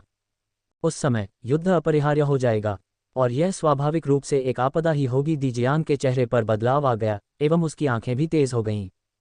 तो ये दोनों हमारे विच क्लान पर हमला करेंगे। अगर मुझे पता होता तो मैं उस दिन उनका पीछा करता एवं उन्हें मार डालता। ताकि सब कुछ खत्म हो जाए। झोउ यान ने थोड़ा सिर हिलाया। जन्मजात कर्म, जब तक सही समय न आ जाए तब जीत या हार कैसे आसानी से निर्धारित की जा सकती है। हमें बहुत ज़्यादा चिंता करने की जरूरत नहीं है। हमें बस चुड़ैलों के परिवार पर शासन करना है, उस विशाल भूमि को दबा देना है एवं कर्मों का संचय करना है। शुभ कर्म ही अजयता का मार्ग है। यहाँ तक कि एक संत भी जल्दबाजी में कुछ करने की हिम्मत नहीं कर सकता। एक और दौर की चर्चा के बाद सभी लोग परेशान मन से अपने अपने पूर्वजों के दिव्य शहरों में लौट गए। उन्होंने झोउयान को महान उजाड़ भूमि पर कार्रवाई जारी रखने एवं कर्म अर्जित करने का निर्देश दिया। पांगू हॉल में केवल झोउयान ही रह गए एवं उन्होंने हल्की सी हंसी उठाई। होंगजुन, वह पुराना षड्यंत्रकारी व्यक्ति, अवश्य ही उसने चुड़ैलों के परिवार में हुए परिवर्तनों को देखा होगा। मेरा अनुमान है कि अब उसे ये भी महसूस हो रहा है कि सभी 12 पूर्वज चुड़ैलों के पास आदिम आत्माएं हैं। मुझे आश्चर्य हो रहा है कि अब वह क्या सोचता है। Hello, heavenly court, demon clan. हालांकि यह हेवनली दाओ द्वारा पसंद किया जाता है एवं इसमें कई रचनाएं भी मौजूद हैं, लेकिन प्रागैतिहासिक दुनिया तो पांगू लीव की ही दुनिया है। यह ऐसी चीज है जिसे आप भूल गए हैं। कैली एक व्यंग्यात्मक टिप्पणी के साथ पैंगू हॉल फिर से शांत हो गया। घंटियों की स्पष्ट आवाजें सुनाई दी और फिर से एक धीमी गुनगुनाहट सुनी गई। हे भगवान, यह एक अत्यंत मूल्यवान वस्तु है, इसलिए इसे जल्द से जल्द पूरी तरह परिष्कृत कर लेना ही बेहतर होगा। इस बीच हेवनली कोर्ट में स्थित लिंगजियाओ पैलेस के ऊपर दी जून उच्च सिंहासन पर बैठे थे। ताई एवं कुनपेंग उनके बाईं ओर बैठे थे, जबकि फुक्सी एवं नुवा उनके दाहिनी ओर बैठे थे। डेमन क्लान के सभी उच्च पदस्थ सदस्य वहां मौजूद थे। इस समय दी जून एवं ताई दोनों के चेहरे पर खुशी की भावनाएं दिखाई दे रही थीं। 1000 साल पहले दी जून को एक स्वर्गीय संकेत मिला। उसने शून्य निर्देशांक प्राप्त कर लिया। अंदर जाने के बाद उसने खुद को सेलेस्टियल रियल में पाया। वह एवं ताई ऊपर की ओर बढ़े एवं हेवनली कोर्ट तक पहुंच गए। वहीं लिंगजियाओ पैलेस स्थित था। उन्हें यह भी एहसास हुआ कि यही वह स्थान है जहां स्वर्ग एवं पृथ्वी के नियम लागू होते हैं। दोनों तुरंत बहुत खुश हो गए। अनगिनत वर्षों के बाद दोनों ने अंततः अनगिनत लोगों को अपने वश में कर लिया। इसके अलावा उन्होंने 2 शक्तिशाली देशों फुक्सी एवं नुवा के साथ मिलकर उत्तरी सागर के कुनपेंग पर जबरदस्ती दबाव डाला। इस प्रकार एक शक्तिशाली शक्ति का निर्माण हुआ जिसका नाम था डिमोन, समान शैतान, का अर्थ है सभी चीजों की आत्माएं। जो लोग ग्रेट दाओ का प्रतीक हैं वे सभी डेमन क्लान का हिस्सा हैं। हालांकि उनके पास सभी राक्षसों को इकट्ठा करने के लिए कोई जगह नहीं थी। यद्यपि सूर्य तारा अच्छा था, लेकिन ये जीवन और सृष्टि का स्थान नहीं था। अब ऑर्थोडॉक्स स्वर्ग एवं पृथ्वी का स्थान हेवनली कोर्ट प्राप्त करने के बाद इसके नाम पर निर्भर करते हुए अनगिनत डेमन क्लान के सदस्य सेलेस्टियल रियल्म के 30वें स्वर्ग में एकत्रित हो गए। कुछ समय के लिए उनकी प्रतिष्ठा अथाह थी। वे ग्रेट डेसोलेट लैंड पर स्थित विच क्लान का विरोध कर रहे थे। एक तो 9 आकाशों के ऊपर था, दूसरा महान भूमि पर। भनभनाना, स्वर्ग और पृथ्वी कांपने लगे और एक महान आवाज गूंज उठी। ऊपर दिए गए स्वर्गीय दाव के बारे में आज मैं दी जून इसे महसूस कर रहा हूं एवं शैतान दानव नामक एक कबीले की स्थापना कर रहा हूं। डेमन डेमोन सभी जीवित चीजों का नाम है। जो लोग महान दाव का प्रतीक नहीं हैं वे सभी राक्षसों से जुड़े हुए हैं। मैं ही वह स्वर्गीय सम्राट हूं जो सभी राक्षसों पर शासन करता है। ताई पूर्वी सम्राट है, फुक्सी सम्राट शी नुवा महारानी वा एवं कुनपेंग राक्षसों का स्वामी। डेमन क्लान की स्थापना हो गई है एवं हेवनली दाव भी इसकी गवाही दे रहा है। धमाका, एक गर्जना के साथ स्वर्गीय दाव ने राक्षसों से संबंधित सभी जीवित चीजों पर शासन करने हेतु डेमन क्लान की स्थापना को महसूस किया। तुरंत ही अनगिनत पीली रोशनी की किरणें नीचे आ गईं। उसके बाद कर्म का सुनहरा प्रकाश भी दिखाई दिया। कर्मा डी जून, ताई फुक्सी, नुवा एवं कुनपेंग पर आ गया। शटर कर्म की मदद से डी जून के शरीर कांपने लगे। गहरी पीली रोशनी तेज हो गई। उसका शुभ बादल खुल गया। और एक आवाज के साथ कोई व्यक्ति नीचे आ गया। उसने वास्तव में 1 और 3 शवों का अवतार भी तोड़ दिया था। जैसे ही दी जून ने थरीकॉप्स इनकारनेशन को समाप्त कर दिया, ताई फुक्सी, नुवा एवं कुनपेंग सभी ने डेमन क्लान की स्थापना के दौरान प्राप्त कर्म का उपयोग करके उस थीरीकॉपस इनकारनेशन का उपयोग किया। वे सभी तुरंत सुखद आश्चर्य से भर गए। फुक्सी एवं नुवा क्यों डेमन क्लान में शामिल हो गए? क्या ये डेमन क्लान के शुभ कर्मों के कारण नहीं हुआ? अब डेमन क्लान की स्थापना से प्राप्त कर्म ने उन्हें एक शव को काटने में मदद की, जिससे शुभ कर्म का अद्भुत उपयोग स्पष्ट रूप से प्रदर्शित हो गया। और कुनपेंग, जिसके दिल में पहले नाराजगी थी, को दी जून एवं ताई द्वारा दबाए जाने के बाद जबरदस्ती डेमन क्लान में शामिल कर लिया गया था। अब जब उसने कर्म प्राप्त कर लिया था तो वह भी खुश हो गया। इसके बाद दी जून ने 10 महान दानव ऋषियों की स्थापना भी की। बाइजे, जी मिंग, जियू यंग, फेई लियान एवं अन्य शक्तिशाली अधीनस्थ जो पहले ही दबा दिए गए थे वे सभी उनके बीच थे। डेमन क्लान ने स्वर्गीय न्यायालय के 33 स्वर्ग प्राप्त किए एवं फिर प्रागैतिहासिक दुनिया से विभिन्न जातियों को भर्ती किया। वास्तव में उनके अनुयायी बहुत ही अधिक थे। कुछ समय तक डेमन क्लान की ताकत भी काफी बढ़ गई। और इसी क्षण लिंगजियाओ पैलेस में दी जून अब स्वर्गीय सम्राट बन चुका था, लेकिन उसके पास अभी भी कोई स्वर्गीय महारानी नहीं थी। साथ ही दाववादी नुवा, इस बार मुझे आपकी मदद की आवश्यकता होगी। एक मैचमेकर के रूप में नोवा के सुंदर चेहरे पर एक मजाकिया मुस्कान थी। उसने दी जून की ओर देखा और हंस पड़ी, साथ ही दावा दी, चिंता मत करो, यह मामला कभी भी इतना कठिन नहीं रहा, मैं निश्चित रूप से आपकी इच्छा पूरी कर दूंगा। ऐसा कहने के बाद उसने कोई शब्द नहीं छोड़ा और सीधे उस आकाश की ओर चल पड़ी। इस समय बुजोऊ पर्वत पर झोउ यान बुजोऊ दिव्य शहर के शीर्ष पर खड़ा था। उसकी आंखों में चालाकी की झलक थी। वास्तव में ऐसा ही है, सब कुछ आगे लाया गया है। दुनिया का सामान्य रुझान चुपचाप बदल रहा है। चुड़ैल एवं दानवों से जुड़े बड़े कर्म अभी भी मौजूद हैं, लेकिन उनके भीतर के कई समय संकेत बदल रहे हैं। ऐसा लगता है कि ये सभी परिवर्तन विच क्लान के समय से पहले ही उभरने के कारण हुए हैं, एवं उनकी वर्तमान रणनीति भी चुपचाप डेमन क्लान में बदलाव ला रही है। जो उनका नियति शत्रु है, the witch and demon clans का जल्दी ही सामने आना कोई समस्या नहीं है। हालांकि मैं दी जून एवं ताइगी को अपनी महत्वाकांक्षाओं पर ध्यान केंद्रित करने नहीं दे सकता। चुड़ैल परिवार अभी तक डेमन क्लान को पूरी तरह से हरा नहीं सकता। 9 स्वर्गों के ऊपर तारे बदल गए एवं स्वर्गीय दाव प्रकट हो गया। अचानक झोउ यान के होठों पर मुस्कान आ गई। हे, आखिरकार नुवा ने अपना कदम उठा लिया। हेवनली कोर्ट एवं डेमन क्लान की स्थापना एक बहुत ही महत्वपूर्ण कार्य था। झोउ यान, जो एक यूनिवान गोल्डन इमॉर्टल है, हालांकि वह वर्तमान में 9 क्रांतियों का रहस्यमय कौशल एवं 9 क्रांतियों का प्राथमिक कौशल दोनों ही विकसित कर रहा है। उसका भौतिक शरीर एवं आदिम आत्मा भी साथ साथ आगे बढ़ रहे हैं। और उसके पास महान देवता पांगु द्वारा छोड़ा गया अनुभव भी है। लेकिन उसकी खेती की गति आश्चर्यजनक रूप से तेज थी। हालांकि उसे पता था कि दी जून एवं ताइगी ही स्वर्गीय न्यायालय प्राप्त कर लेंगे एवं डेमन क्लान की स्थापना कर देंगे, लेकिन उसने ऐसे बड़े कर्मों को रोकने का साहस नहीं किया। हालांकि छोटे कर्म भी बड़े कर्म का लाभ उठा सकते हैं। जब झोउ यान ने 9 स्वर्गों की ओर देखा तो उसकी आंखों में शरारती चमक दिखाई दी। उसके होंठों पर मुस्कान थी। वह सचमुच अटूट था। दी जून, आप वाकई बहुत साहसी हैं। आप अभी ही स्वर्गीय सम्राट बन गए हैं एवं अब भी आपको स्वर्गिक महारानी की उपाधि प्रदान करने के लिए बहुत उत्सुक हैं। क्या ये थोड़ा जल्दबाजी नहीं है? 10 छोटे सुनहरे कौवे चुड़ैलों एवं राक्षसों के समूहों से जुड़े हुए हैं, इसलिए उनके लिए बाद में जन्म लेना ही बेहतर होगा। झोउ यान ने अपना हाथ चमका दिया एवं उसकी हथेली में एक आरा की किरण तैर रही थी। उसमें कुछ बाल थे एवं खून भी था। हे। झोउ यान अपने हाथ में रखी वस्तुओं को देखकर जोर से हंसने लगा। ये गुप्त रूप से तब एकत्र किए गए थे जब दिजियांग एवं अन्य पूर्वज चुड़ैलों ने दी जून एवं ताइगी पर हमला किया था। बेशक ये सब झोउ यान की निर्देशानुसार ही हुआ। झोउ यान कौन था? वह एक पूर्वज चुड़ैल था जिसने शाप के नियम में महारत हासिल कर ली थी। अब उसने हन्युआन गोल्डन इमॉर्टल क्षेत्र प्राप्त कर लिया है। अपनी आदिम आत्मा की सहायता से शाप का नियम और भी अधिक शक्तिशाली हो गया। वह वास्तव में श्राप का देवता था। उसने अपनी हथेली हिला दी और आभा की गेंद ऊपर तैर गई। झोउ यान की आंखों में एक काली रोशनी चमक उठी। उसने एक हाथ से हाथ की मुहर बनाई और दूसरे हाथ से राजदंड बनाया। उसके शरीर से एक काली रोशनी निकल आई एवं उसके शरीर पर एक काल्पनिक आकृति दिखाई दे रही थी। ऐसा लग रहा था जैसे कोई देवता जीवित प्राणियों को नजरअंदाज कर रहा हो। लेकिन फिर भी उसमें एक अशुभ आभा मौजूद थी। अचानक एक धीमी आवाज आए। मानो ये प्राचीन काल की ही बात हो। कोई अंधकार में देवता दुनिया भर में घूम रहा हो। मैं शाप का देवता हूँ। आभा, बाल एवं खून को माध्यम के रूप में उपयोग करते हुए मैंने एक श्राप दिया। इस कारण दी जून की पुरुषत्व क्षमता कम हो गई, क्योंकि उसका सर्वोच्च यान बाहर नहीं आ रहा था। इसलिए वह यिन यांग यौन संबंधों में भाग लेने में असमर्थ हो गया। खैर, संक्षेप में कहें तो नपुंसकता। डिंग लंबे समय से अनसुनी हुई उस प्रणाली की आवाज सुनाई दी। शाप कानून का पता चल गया है। 1000 गुना प्रवर्धन, सुप्रीम यांग इम्पोर्टेंस गज, हजारों गुना अधिक तीव्रता। झोउ यान के होठों पर मुस्कान आ गई। उसने अपना राजदंड इंगित किया और तुरंत ही एक शाप की मुहर प्रकट हो गई। जो उस आवा के साथ साथ उसके भीतर मौजूद बालों एवं रक्त को भी पूरी तरह से नष्ट कर दिया।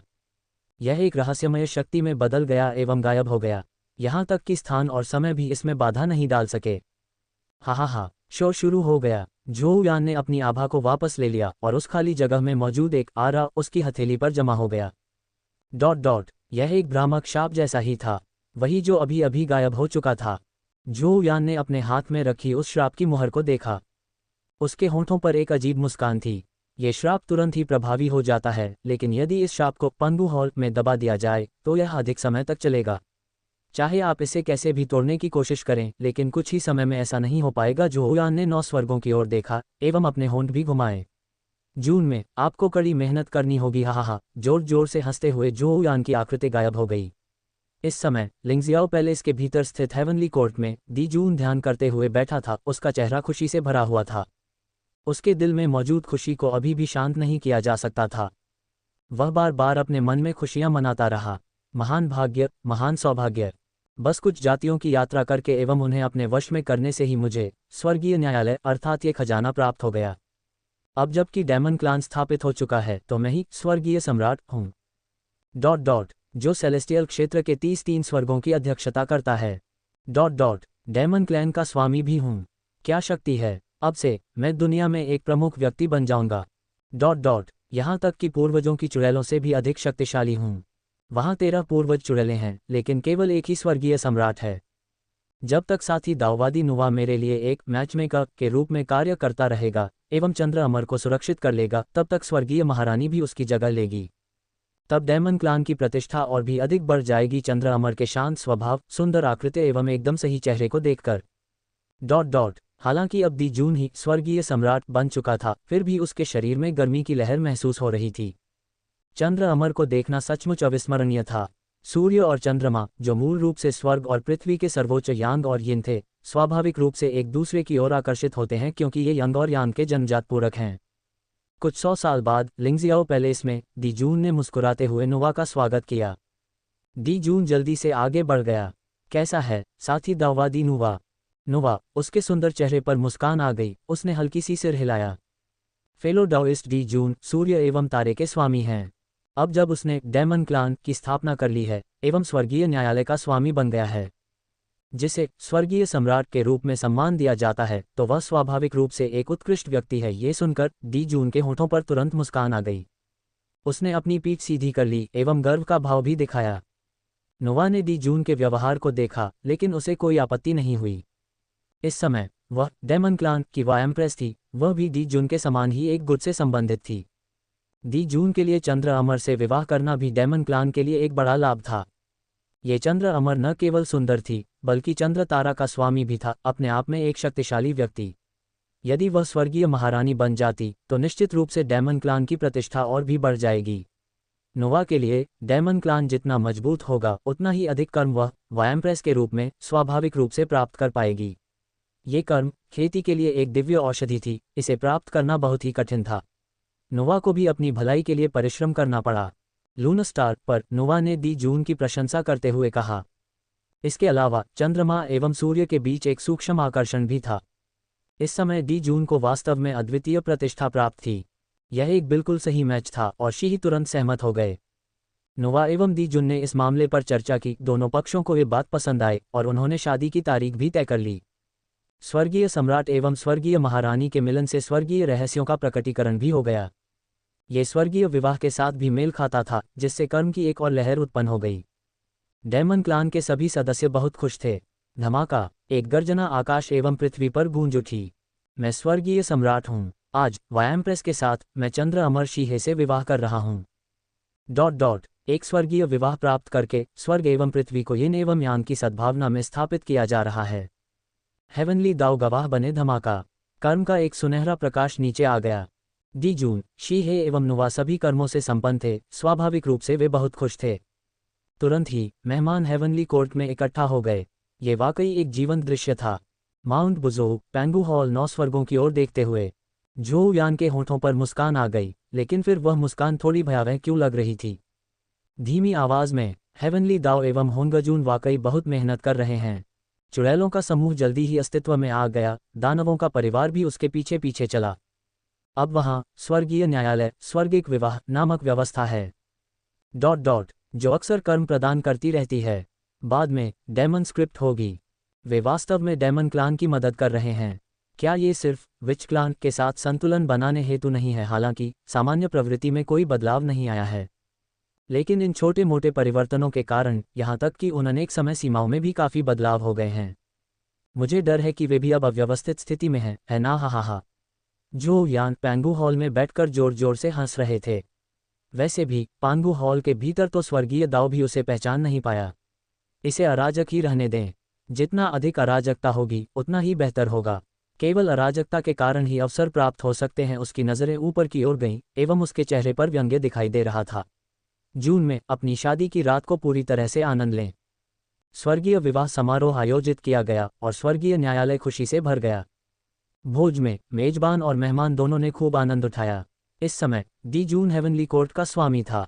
वह अनगिनत राक्षस जातियों पर शासन करता था एवं सेलेस्टियल रियल्म के 33 स्वर्गों को नियंत्रित करता था। उन्होंने अपने 3 शवों के अवतार में से 2 को भी अलग कर दिया था, जिससे वे दुनिया में एक शीर्ष शक्ति बन गए थे। इस समय 3 शुद्ध लोगों ने अपने 3 शवों के अवतार में से केवल 2 को ही अलग कर दिया था। अदृश्य रूप से महान उजाड़ में सब कुछ बदल रहा था। भोज के बाद एक गहरी चुप्पी छा गई। लिंगजियाओ पैलेस के भीतर सन पैलेस में एक पीच लाल रंग की रोशनी पूरे हॉल में फैली हुई थी। इस कारण पहले से ही अस्पष्ट वातावरण में थोड़ी गर्मी भी आ गई थी। ऐसा लग रहा था जैसे पूरा सन पैलेस गर्म हो गया हो। स्वर्गीय महारानी शी लाल कपड़े पहने हुए बिस्तर पर बैठी थीं। उनकी सामान्य उदासीनता कम थी, लेकिन उनका आकर्षण अधिक था। जैसे ही मेहमान चले गए, दूर से निकट तक कदमों की आवाज़ें सुनाई देने लगीं। कुछ ही क्षणों में डी जून की आकृति प्रकट हो गई। डी जून के चेहरे पर मुस्कान थी। लेकिन उस पर स्वर्गीय सम्राट की सामान्य भव्यता नहीं दिख रही थी। बिस्तर पर बैठे शीहे की ओर देखते हुए उसकी सांसें अनजाने में भारी हो गईं। चंद्रमा और सूर्य स्वाभाविक रूप से स्वर्ग और पृथ्वी के यिन और यांग मार्ग के साथ संरेखित थे। इसके अलावा एक तो सूर्य तारे का स्वामी था, जबकि दूसरा चंद्र तारा का स्वामी था। इस कारण उनका आपसी आकर्षण और भी मजबूत हो गया। मेरी लेडी, आपका पति वापस आ गया है। शीही के शरीर में कंपन हो गया। अपनी शक्तिशाली खेती के बावजूद वह अभी भी अनुभवहीन थी और इस समय वह बहुत ही घबराई हुई थी। हाँ, मच्छरों की आवाज़ जैसी हल्की सी आवाज़ सुनाई दे रही थी। डी जून के चेहरे पर तुरंत खुशी दिखाई दी। मेरी महिला, हमने स्वर्ग एवं पृथ्वी का निर्माण कर लिया है। आइए जल्दी से यिन एवं यांग की रचना का तरीका पूरा कर ले, चलिए आराम करें। अरे यार, एक और आवाज़ जो मच्छरों की गुनगुनाहट जैसी ही कमज़ोर थी। तुरंत ही बिस्तर के पर्दे बंद हो गए और यिन एवं यांग एक साथ मिलकर इस सृष्टि का निर्माण कर रहे थे। सृष्टि का अर्थ था जीवन बनाना। अचानक एक विस्मयादिबोधक आवाज़ आई। अरे, आखिर क्या हो रहा है? डी जून ने अपने कपड़े पूरी तरह उतार दिए एवं उस सुंदर शीहे की ओर देखा। जो अब लाल हो चुका था। उसके दिल में जो गर्मी थी वह सूर्य की सच्ची आग से भी अधिक गर्म थी। डी जून को अचानक ऐसा महसूस हुआ कि उसकी पूंछ की हड्डी से लेकर सीधे उसके सिर तक ठंडक फैल गई। वह आभा बर्फ जैसी ठंडी थी, मानो नौ नीदरलैंड की गहराई से आए हो। और उसमें एक बुरा संकेत भी था। इससे सूर्य तारे के स्वामी यांग का सर्वोच्च शरीर भी अनैच्छिक रूप से कांपने लगा। उसका मूल रूप से लाल हो चुका चेहरा तुरंत पीला पड़ गया और उसका दिमाग कांपने लगा। ऐसा लग रहा था जैसे कुछ बुरा होने वाला है। डी जून के शरीर तुरंत ही स्थिर हो गए। शी ने भी डी जून की असामान्यता को देखा, लेकिन वह अभी भी शर्मीली थी। उसकी आंखें थोड़ी सी खुली हुई थीं एवं आधी बंद हो गई थीं। जिससे उसका चेहरा और भी आकर्षक लग रहा था। इससे डी जून का दिल सीधे ही कांपने लगा। इसका विरोध कौन कर सकता है? लेकिन डी जून के चेहरे पर तुरंत ही बड़ा बदलाव आ गया और वह पलटकर बैठ गया। और शी को भी कुछ महसूस हो रहा था। उसकी आंखें खुली हुई थीं एवं वह डी जून की ओर देख रही थी। उसका चेहरा अविश्वास से भरा हुआ था। तुम कैसे ऐसा कर सकते हो? एक ठंडी आवाज़ के साथ उसने डी जून की ओर देखा। जो बिस्तर पर स्तब्ध होकर बैठा था। उसकी आंखों में तिरस्कार एवं घृणा दोनों ही भाव थे। डी जून के शरीर कांपने लगे, उसकी आंखें चमक उठी एवं वह कुछ बुदबुदाता रहा। आखिर क्या हो रहा है? मैं कैसे ऐसा कर सकता हूँ? लेकिन फिर भी नहीं, असंभव। मैं तो एक सर्वोच्च व्यक्ति हूँ, डी जून ने खुद से कुछ कहा। शीहे के चेहरे पर और भी बदसूरत भाव दिखाई दे रहे थे। उसकी आंखों में अचानक घृणा की भावना दिखाई दे रही थी, लेकिन फिर वह नफरत ठंडी एवं निर्दयी हो गई। उसने अपना शरीर घुमाया, एक सफ़ेद पोशाक दिखाई दी और जाने वाली थी। इस दृश्य को देखकर डी जून तुरंत ही हैरान रह गया। यह एक नवविवाहित पत्नी है। मैं उसे कैसे छोड़ सकता हूँ? इसके अलावा ये बहुत ही अजीब है। मैं सूर्य तारक का सम्माननीय स्वामी हूँ। महान विनाश में सबसे सर्वोच्च यांग अस्तित्व हूँ। यह एक दिव्य पर्वत की तरह ही मजबूत होना चाहिए एवं सूर्य के तारे की तरह ही शाश्वत भी होना चाहिए। समस्या कहाँ उत्पन्न हुई? डी जून अपने दिल में रो रहा था। उसका दिमाग पूरी तरह से अस्त व्यस्त हो चुका था। उसे नहीं पता था कि समस्या कहाँ है। हे भगवान, ये तो बिल्कुल ही सही है। शी ने मुड़कर डी जून की ओर देखा। उसकी आंखें उत्तरी सागर की बर्फ से भी अधिक ठंडी थीं। उसकी आवाज़ और भी अधिक डरावनी थी एवं उसकी आंखें घृणा से भरी हुई थीं।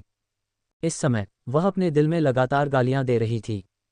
तू, दी जून, ऐसी हालत में भी तुमने मुझसे शादी करने की हिम्मत ही नहीं की।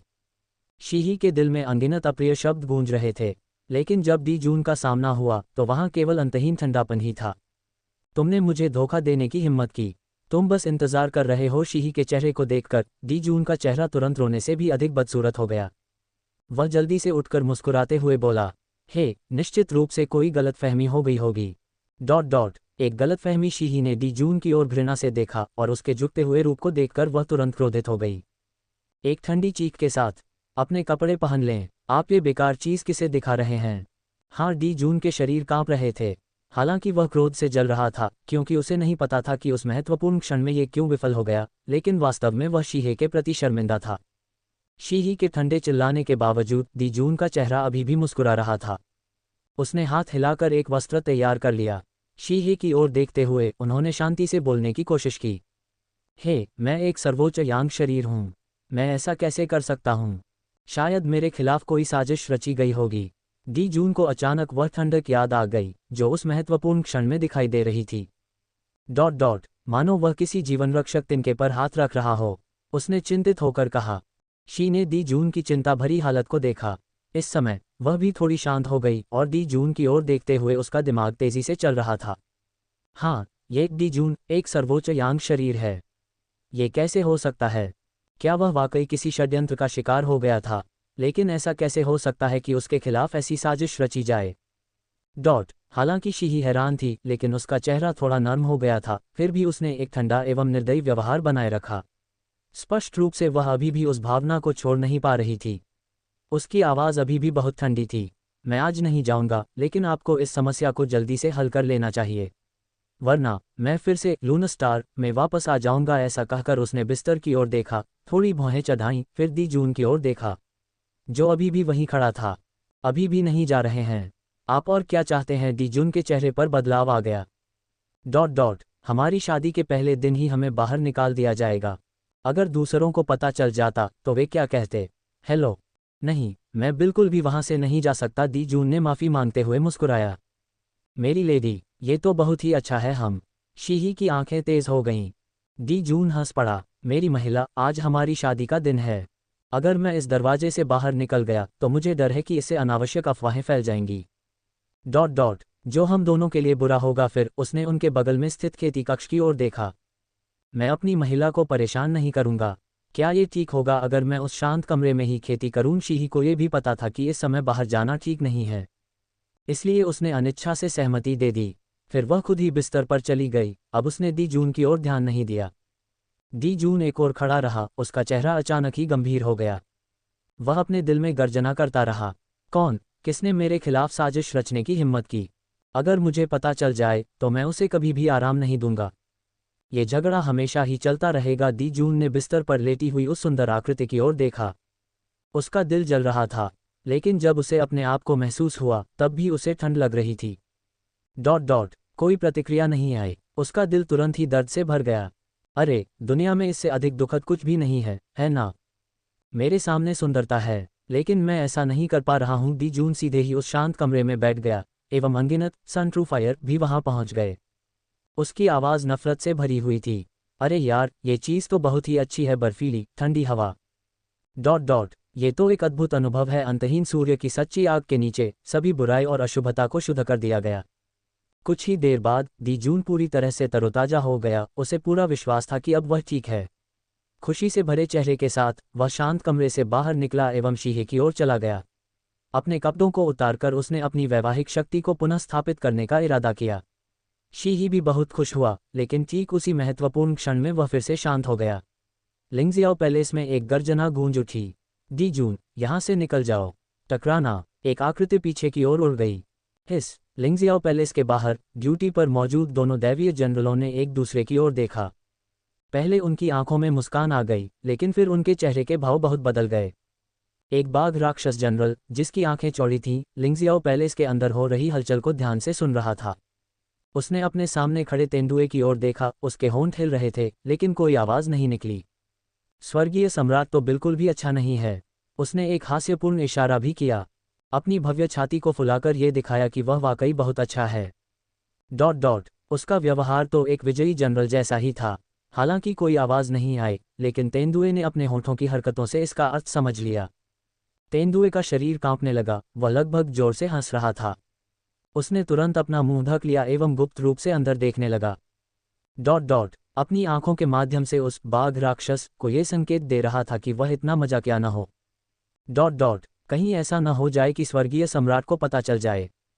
बाघ राक्षस भी तेंदुए दानव का अर्थ समझ गया और उसने मुंह बनाया। ठीक उसी समय एक जोरदार धमाके के साथ कोई व्यक्ति बाहर आ गया। गेट की रक्षा करने वाले दोनों जनरल तुरंत ही घबरा गए। उनके दिल और भी अधिक भयभीत हो गए। निश्चित रूप से स्वर्गीय सम्राट को ये बात पता नहीं चली। हमारा तो उसका मजाक उड़ाने का कोई इरादा ही नहीं था। दी जून लिंगजियाओ पैलेस से बहुत दुखी अवस्था में बाहर निकल गया। उसका चेहरा क्रोध से भरा हुआ था एवं उसके कपड़े बिखरे हुए थे। लेकिन जब उसने उन दो दिव्य जनरलों को ड्यूटी पर देखा तो उसके चेहरे पर कोई भाव नहीं था। उसका दिल तुरंत ही धड़कने लगा। अभी जो हंगामा हुआ था वह बहुत ही जोरदार था। हो सकता है कि यह शोर सोने वाले कमरे से फैल गया हो एवं किसी की भी आवाज़ सुनी गई हो। दी जून ने अपनी आंखें सिकोड़ लीं एवं उन दो दिव्य जनरलों की ओर देखा। उसके दिल में एक हत्यारा इरादा उभर आया था। इन दो राक्षसों को मरना ही होगा। वरना अगर यह अफवाह फैल जाती है कि स्वर्गीय सम्राट कोई अच्छा व्यक्ति नहीं है, तो दी जून उन अनगिनत दानव समूहों पर कैसे शासन करेगा और उस महान विनाश में घूमने के लिए उसे क्या करना पड़ेगा। जैसे ही दी जूनलो की हत्या करने की मंशा स्पष्ट हो गई, ड्यूटी पर मौजूद दोनों देव जनरलों को तुरंत ही ठंड महसूस होने लगी। दोनों राक्षस चौंक गए एवं तुरंत ही घुटनों पर बैठ गए। बाघ राक्षस में अब वह गर्वपूर्ण व्यवहार नहीं रहा था जैसा कि पहले दी जून का मजाक उड़ाते समय हुआ था। वह पूरी तरह से कांप रहा था एवं भयभीत स्वर में दया की भीख मांग रहा था। हे स्वर्गीय सम्राट, हमारी जान बचाए। हमने कुछ भी नहीं सुना। हमें तो ये भी नहीं पता था कि स्वर्गीय सम्राट कोई अच्छा व्यक्ति है। तेंदुए का राक्षस लगभग बेहोश हो गया। वह उस मूर्ख राक्षस की ओर देखता रहा एवं चाहता था कि वह उस बाघ राक्षस को मार सके। क्या उसने अभी अभी ही अपना अपराध स्वीकार कर लिया था? हालांकि दी जून की आंखें और भी अधिक क्रोध से जल रही थीं और उसने अपने दांत दबा लिए। आप सभी स्वाभाविक रूप से कुछ भी नहीं जानते। अपने हाथ की एक लहर के साथ सन ट्रू फायर नीचे आ गया। और दोनों राक्षस तुरंत ही राख में बदल गए। केवल तेंदुए राक्षस ही अपनी मृत्यु से पहले बाघ राक्षस के प्रति अदम्य घृणा रखता था। तू तो एक मृत बाघ राक्षस है। तुम मूर्ख हो। तुमने मुझे पूरी तरह बर्बाद कर दिया। उन्हें चुप कराने के लिए हत्या करना। हाँ, दी जून को दोनों राक्षसों की मौत से कोई परेशानी नहीं हुई। उसने लिंगजियाओ पैलेस की ओर देखा। उसका चेहरा अभी भी क्रोध से भरा हुआ था। फिर उसने एक ठंडी आवाज़ निकाली, जब मैं बेहतर हो जाऊंगा तो मैं आपको दिखाऊंगा कि आपके साथ कैसे व्यवहार किया जाए। एक पल में ही उसका शरीर गायब हो गया। स्वर्गीय सम्राट की भव्य शादी मूलतः एक शानदार घटना थी। इसे स्वर्गीय दाओ द्वारा भी मान्यता दी गई। इस विवाह ने कर्म को नष्ट कर दिया। कुछ समय तक महान उजाड़ में मौजूद अनगिनत जीवों ने इस विषय पर उत्साहपूर्वक चर्चा की। लेकिन किसी अज्ञात समय पर एक अफवाह फैल गई। इसमें कहा गया था कि स्वर्गीय सम्राट दी जून अच्छा नहीं है और उसकी शादी की रात को उसे बाहर निकाल दिया गया। कुछ समय तक अफवाहें फैल गईं। स्वर्गीय विवाह केवल गपशप ही बन गया एवं दी जून स्वयं भी उपहास का विषय बन गए। Heavenly court, Lingjiao palace. एक गर्जना। दी जून स्वर्गीय सम्राट के सर्वोच्च सिंहासन पर बैठा था। उसने शाही सोने का वस्त्र पहना हुआ था एवं स्वर्गीय महाराज की मुकुट भी पहन रहा था। उसकी महिमा असीम थी, लेकिन इस समय वह क्रोध से भर गया था। नीचे 10 महान दानव ऋषि एवं कई दानव देवता चुप थे, मानो उन्हें अचानक ठंड लग गई हो। कौन इस सम्राट के बारे में अफवाहें फैलाने की हिम्मत करता है? इस समय पूर्वी सम्राट ताई बाईं ओर बैठे थे। उनकी भौहें थोड़ी सी सिकुड़ी हुई थीं। वास्तव में पूर्वी सम्राट ताई ने भी दी जून के बारे में अफवाहें सुनी थीं, लेकिन ऐसी अफवाहों को कैसे रोका जा सकता है?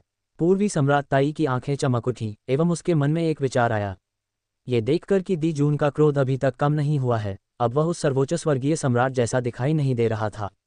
इस अवधि के दौरान वह अक्सर अपने शांत कमरे में जाकर खेती करता रहता था, यहाँ तक कि राक्षसों की गतिविधियों को भी नज़रअंदाज कर देता था। ताई को पता था कि ऐसी अफवाहें दी जून के कद वाले व्यक्ति के लिए बहुत ही हानिकारक हैं। लेकिन जब ये अफवाहें लगातार चल रही थीं, तो वह महत्वपूर्ण बातों की उपेक्षा कैसे कर सकता था? इसके अलावा ताई ने उन अफवाहों को मिटाने का तरीका भी सोचा था। ताई ने कुछ क्षण सोचा, फिर दी जून की ओर देखा और धीमी आवाज में कहा, भाई, बुद्धिमान लोगों के साथ ही अफवाहें बंद हो जाती हैं। इस बारे में चिंता करने की कोई आवश्यकता नहीं है। वास्तव में ताइया का मानना है कि जब तक गोल्डन क्रो कबीले के पास कोई उत्तराधिकारी होगा तब तक ये अफवाहें तुरंत ही गायब हो जाएंगी। नीचे मौजूद राक्षस भी तुरंत ही उत्साहित हो गए। पहले डी जून के गुस्से से सभी को बोलने में डर लग गया था, हालांकि वे कुछ हद तक हैरान थे। आमतौर पर बुद्धिमान स्वर्गीय सम्राट, जो हमेशा ही हर चीज की योजना बनाता रहता था, एकमात्र अफवाह के कारण इतना क्रोधित कैसे हो सकता है। केवल बाइजे ही, जो अपने सफेद वस्त्र में 10 महान दानव ऋषियों के शीर्ष पर खड़ा था। उसकी आंखें धीरे धीरे हिल रही थीं, लेकिन उसमें कुछ अटकलें भी दिखाई दे रही थीं। जैसा कि कहा जाता है, जितना निचला स्तर होगा उतना ही अधिक व्यक्ति को पता चलने का डर रहेगा। संभवतः इस अफवाह में कुछ सच्चाई हो सकती है। बाइजे ने अपने दिल में ही यह अनुमान लगाया। उसकी नज़रें धीरे धीरे दीजून पर टिकी रहीं, क्योंकि वह तो बिल्कुल अलग व्यक्ति था। उसने सोचा कि अगर दीजून अफवाहों में ही फंसा रहे एवं दानव कबीले के मामलों को नज़रअंदाज कर दे तो यह कोई अच्छी बात नहीं होगी। वर्तमान में ग्रेट डेसोलेशन के दौरान वो एवं याओ कबीले सबसे अधिक शक्तिशाली थे। वे पहले से ही सूक्ष्म प्रतिद्वंद्विता के संकेत दिखा रहे हैं। भविष्य में ये संघर्ष संभवतः और भी अधिक हो जाएंगे। यदि स्वर्गीय सम्राट बहुत लंबे समय तक अफवाहों के प्रभाव से बच नहीं पाया तो राक्षस कबीले को नुकसान हो सकता है। जैसे ही पूर्वी सम्राट ताई ने यह बात कही, बाइजे लियू का दिल तुरंत एक कड़वी मुस्कान से भर गया। अफसोस, यद्यपि आप स्वर्गीय सम्राट के छोटे भाई हैं एवं अनगिनत वर्षों तक उनके साथ रहे हैं, फिर भी आपके शब्द संभवतः उस व्यक्ति की कमजोरी पर असर डालेंगे। जैसा कि बाइजे ने उम्मीद की थी, पूर्वी सम्राट ताई ने शुरू में सोचा था कि उनका सुझाव इन अफवाहों को हल कर देगा। हालांकि एक गर्जना ने ताई के भ्रम को तोड़ दिया। बस, मैं समझ गया, डी जून ने गुस्से में कहा, लेकिन ताई के सुझाव से उसका गुस्सा कम नहीं हुआ, बल्कि वह और भी अधिक क्रोधित लग रहा था। एक हलचल के साथ वह लिंगजियाओ पैलेस के भीतर स्थित उस शांत कमरे में वापस आ गया। ये पहली बार था जब दी जून ने ताई के साथ ऐसा व्यवहार किया। ताई तुरंत ही स्तब्ध रह गया, उसकी आंखों में अविश्वास की भावना दिखाई दे रही थी। Mount Bujog, Pengu hall. हंसी का एक विस्फोट। हा, क्या आपने ये सुना है? उस दी जून ने चंद्रपरी से शादी कर ली और उनकी शादी की रात को उसे बाहर निकाल दिया गया। वे कहते हैं कि डी जून कोई अच्छा व्यक्ति नहीं है। इस समय 13 पूर्वज चुड़ैलें पेंगू हॉल में एकत्रित हो गईं। वह व्यक्ति, झू रोंग, अपना सिर हिला रहा था। वह एक ऐसी अफवाह को स्पष्ट रूप से बता रहा था जो हाल ही में ग्रेट डेसोलेशन के दौरान फैल रही थी। जुवान मिंग एवं होतु, जो दोनों ही महिलाएं थीं, ने तुरंत झू रोंग की ओर देखा। उनके चेहरों पर लाली दिखाई दे रही थी। उन्होंने अपने दिलों में झू रोंग को इस बात के लिए शाप दिया कि वह इतना मूर्ख है, अपनी बहनों के सामने ऐसा मजाक कर रहा है। वास्तव में वह बिल्कुल बेशर्म था। गोंग, वह व्यक्ति पीछे नहीं रह सकता था। उन्होंने झू रोंग का भी बारीकी से अनुसरण किया एवं अपना प्रदर्शन शुरू कर दिया। मैंने सुना है कि डी चून की वह कोई अच्छा व्यक्ति नहीं था, इसलिए उसे डर था कि यह जानकारी लीक हो जाएगी। इसलिए उसने ड्यूटी पर मौजूद उन दिव्य जनरलों को तुरंत मार डाला। अगर यह सच नहीं है तो उन्हें चुप कराने के लिए वह क्यों हत्या करेगा? झू रोंग ने तुरंत सहमति दे दी। बिल्कुल, ये सच ही होना चाहिए, वरना उन्हें चुप कराने के लिए क्यों हत्या की जाए? मैंने ये भी सुना है कि दी जून लिंगजियाओ पैलेस में पूर्वी सम्राट ताई के प्रति बहुत क्रोधित था। सिर्फ इसलिए कि पूर्वी सम्राट ताई ने सुझाव दिया था कि वह ग्रेट सन गोल्डन क्रो लाइन को जारी रखे एवं छोटे छोटे गोल्डन क्रो भी तैयार करे। सभी लोग मुझे बताए, क्या डी जून के गुस्से का कारण यह नहीं है कि वे बहुत अधिक विरोध कर रहे हैं? ऐसा लगता है कि डी जून का कोई फायदा नहीं हो रहा है। ये तो सच ही है। दी जियांग एवं अन्य लोग लंबे समय से झू रोंग एवं गोंग की सामान्य शरारतों के आदी हो चुके थे। उन्होंने इसे बस एक मजाक के रूप में ही लिया। इसके अलावा क्या डी जून अच्छा था या नहीं, इससे उन्हें क्या फर्क पड़ता है? हंसी के बाद इसका अर्थ खो गया। इसके बजाय इसने झू रोंग एवं गोंग के लिए कुछ सामग्री उपलब्ध कराई। इस बार पांगू हॉल में 13 पूर्वजों की चुड़ैलों का इकट्ठा होना स्वाभाविक रूप से महत्वपूर्ण मामलों पर चर्चा करने के लिए था, न कि यह बहस करने के लिए कि क्या दी जून अच्छा है या नहीं। ठीक है, ये तो बस एक अफवाह ही है, इस पर ध्यान देने की कोई आवश्यकता नहीं है। इसी क्षण जो यान चुप रहे थे अचानक बोले, असल में डी जून वास्तव में बिल्कुल भी अच्छा नहीं है। वह 12 पूर्वज चुड़ैलें सभी हैरान रह गईं, और यहाँ तक कि हुआन मिंग एवं होतु के भी गपशप करने वाले दिलों में हलचल आ गई। सभी ने झू यान की ओर देखा। उनकी आंखों से यह अर्थ स्पष्ट रूप से दिखाई दे रहा था। तुम्हें कैसे पता? झू यान ने एक हानि रहित बड़ी मुस्कान दिखाई। क्योंकि मैंने ये कर दिखाया। झू यान के इस एकल वाक्य ने 12 पूर्वजों वाली चुड़ैलों को पूरी तरह से हैरान कर दिया। 12 जोड़ी आंखें झू यान की ओर देख रही थीं। झू यान हंसा, तुम मुझ पर विश्वास नहीं करते है ना? झू रोंग तुरंत उत्साहित हो गए एवं जल्दी से झू यान के सामने दौड़ पड़े। आया। मैं सोच रहा था कि वह साथी दी जून अपने सर्वोच्च यांग शरीर के साथ काम क्यों नहीं कर रहा है। तो ये 13वें भाई ने किया था। जू रोंग ने जोऊ यान की ओर आंख मारी। अरे 13वें भाई, अपने भाई को बताओ तुमने ये कैसे किया। इस समय गोंदगोंग भी वहां आ गया एवं उसमें शामिल हो गया। हाँ हाँ 13वें भाई, आप कैसे एक सर्वोच्च यांग निकाय को काम नहीं कर सकते हैं। दी जियांग एवं अन्य लोग हंसने से खुद को रोक नहीं पाए।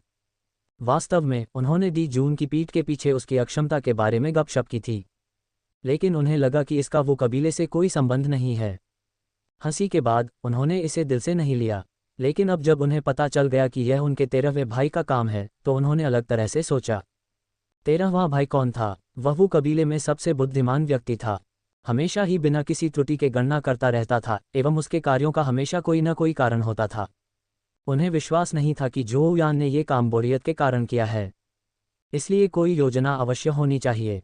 जोऊ यान ने खड़े होकर जू रोंग एवं गोंदगोंग की ओर देखा और हल्की सी हंसी उठाई। मैंने ये कैसे किया? क्या आप भूल गए हैं कि मैं श्राप कानून को नियंत्रित करता हूँ? जिक्सियाओ पैलेस के बाहर मैंने आपसे दी जून की आभा, बाल एवं खून इकट्ठा करने को कहा था, है ना? इन तीनों के माध्यम से श्राप देना बहुत ही आसान है। तभी सभी को याद आया कि वास्तव में ऐसा ही मामला था। उस समय वे थोड़े उलझन में थे, लेकिन अब उन्हें समझ आ गया था कि यह सब इसी उद्देश्य से किया जा रहा है। जू रोंग की आंखें तेजी से घूमने लगीं, वह हंस पड़ा एवं उसने जोऊ यान को ध्यान से देखा। उसकी निगाहों में जिज्ञासा एवं आश्चर्य दिखाई दे रहे थे। ओह 13वें भाई, आप सचमुच हमारे वो कबीले के बुद्धिमान व्यक्ति के रूप में अपनी प्रतिष्ठा पर खरे उतरते हैं। आपने अपनी योजनाएं इतनी जल्दी ही बना लीं, लेकिन आपने इतनी परेशानी सिर्फ इसलिए उठाई ताकि दी जून काम न करे। गोंगोंग ने फिर से अपनी बात रखी। ठीक है 13वें भाई, तुमने तो उसके पूरे शरीर को काम करने से क्यों नहीं रोका, बस उस एक हिस्से को काम न करने देना, क्या यह अतिशयोक्ति नहीं है? ये तो बस हंसी का विषय बन गया है ना? दी जियांग एवं जू जियुइन ने एक दूसरे की ओर देखा। दोनों जानते थे कि उनका 13वां भाई बिना किसी उद्देश्य के काम नहीं करता। उसके पास निश्चित रूप से एक योजना थी। ठीक है जू रोंग गोंगगोंग ... अब ये सब बंद कर दीजिए एवं जो भी जोऊ यान कह रहे हैं उसे सुन लीजिए। वहां मौजूद सभी लोग बहुत उत्सुक थे। क्या जोऊ यान ने सिर्फ इसलिए इतना प्रयास किया कि दी जून का भाग काम न करे? बिल्कुल असंभव। जोऊ यान कुछ कदम आगे बढ़ गए, उनकी नज़रें पेंगू हॉल के पार से उस विशाल उजाड़ भूमि की ओर देख रही थीं। इस समय महान उजाड़ भूमि जीवंतता से भरी हुई थी, वहां अनगिनत जीवित प्राणी मौजूद थे। हालांकि वो एवं याओ कबीले अब ग्रेट डेसोलेट लैंड के अधिपति बनकर उभर रहे थे। वो कबीला जो बुजोऊ पर्वत के आसपास स्थित था एवं 12 दिशाओं में स्थित उन 12 जादुई शहरों का समूह ग्रेट डेसोलेट लैंड तक फैला हुआ था। एक कारण ये था कि महान उजाड़ भूमि को दबा दिया जाए एवं कर्मों का संचय किया जाए।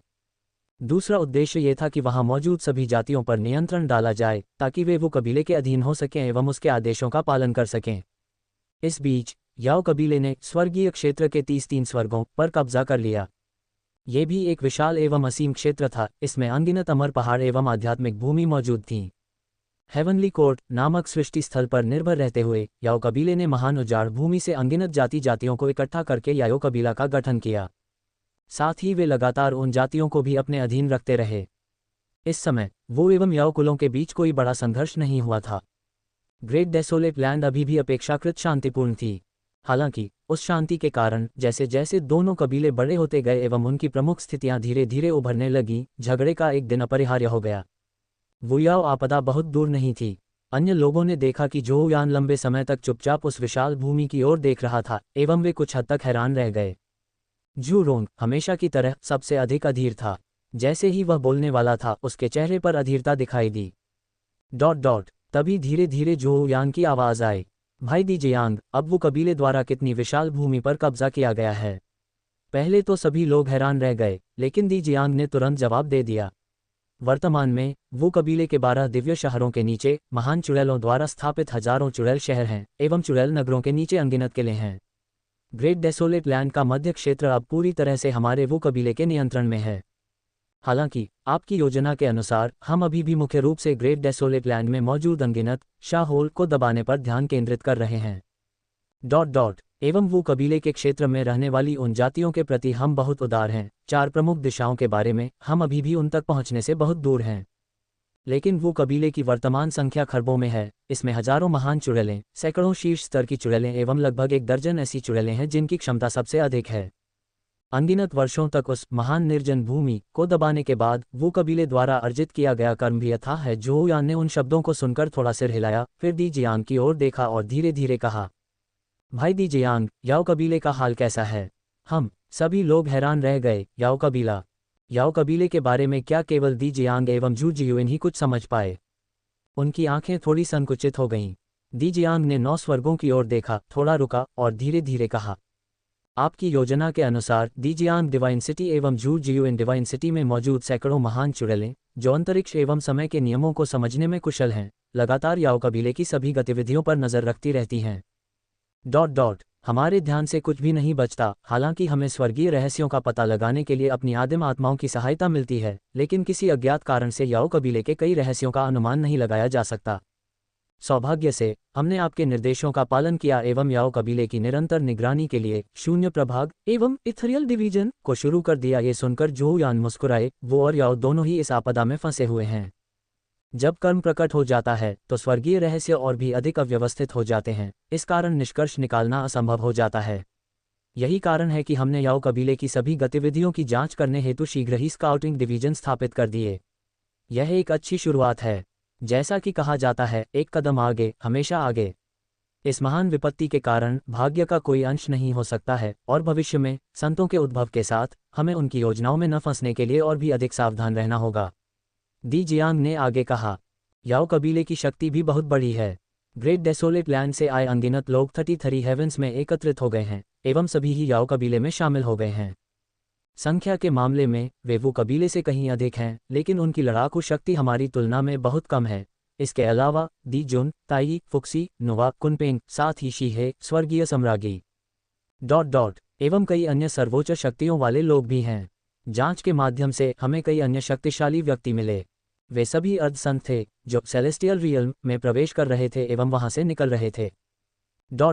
संभवतः ये लोग याओ कबीले से गहराई से जुड़े हुए हैं। इसके अलावा 10,000 साल पहले हमने अंतहीन तारों से भरे आकाश में अक्सर असामान्यताएं और तारकीय कंपन देखे। हालांकि इन दिनों ऐसा कुछ भी नहीं हुआ है। सुनने के बाद झोउ यान ने 12 पूर्वजों वाली चुड़ैलों की ओर मुड़कर धीमी आवाज में कहा, भाइयों एवं बहनों, आपको क्या लगता है कि वो एवं याओ कुलों के बारे में क्या किया जाना चाहिए? सभी लोग एक दूसरे की ओर देख रहे थे। दी जियांग के चेहरे पर थोड़ी गंभीरता दिखाई दे रही थी। हालांकि वो एवं याओ दोनों ही कुल 9 स्वर्गों में स्थित हैं, जबकि दूसरा महान निर्जन भूमि पर स्थित है। ऐसा लगता है कि इन दो समूहों का कोई संबंध नहीं है। जैसे जैसे ये दोनों कुल बड़े होते जाएंगे, मुझे डर है कि अंततः एक बड़ा संघर्ष शुरू हो जाएगा। और युद्ध भी असंभव नहीं है। इस समय झू रोंग अभी भी यह सोच रहा था कि कैसे झोउ यान ने यह नहीं बताया कि उसने केवल दी जुन के भाग को ही काम न करने दिया, बजाय इसके कि वह अपने पूरे अस्तित्व का उपयोग करे। 13वें भाई, तुमने इस वजह से दी जुन को श्राप दिया।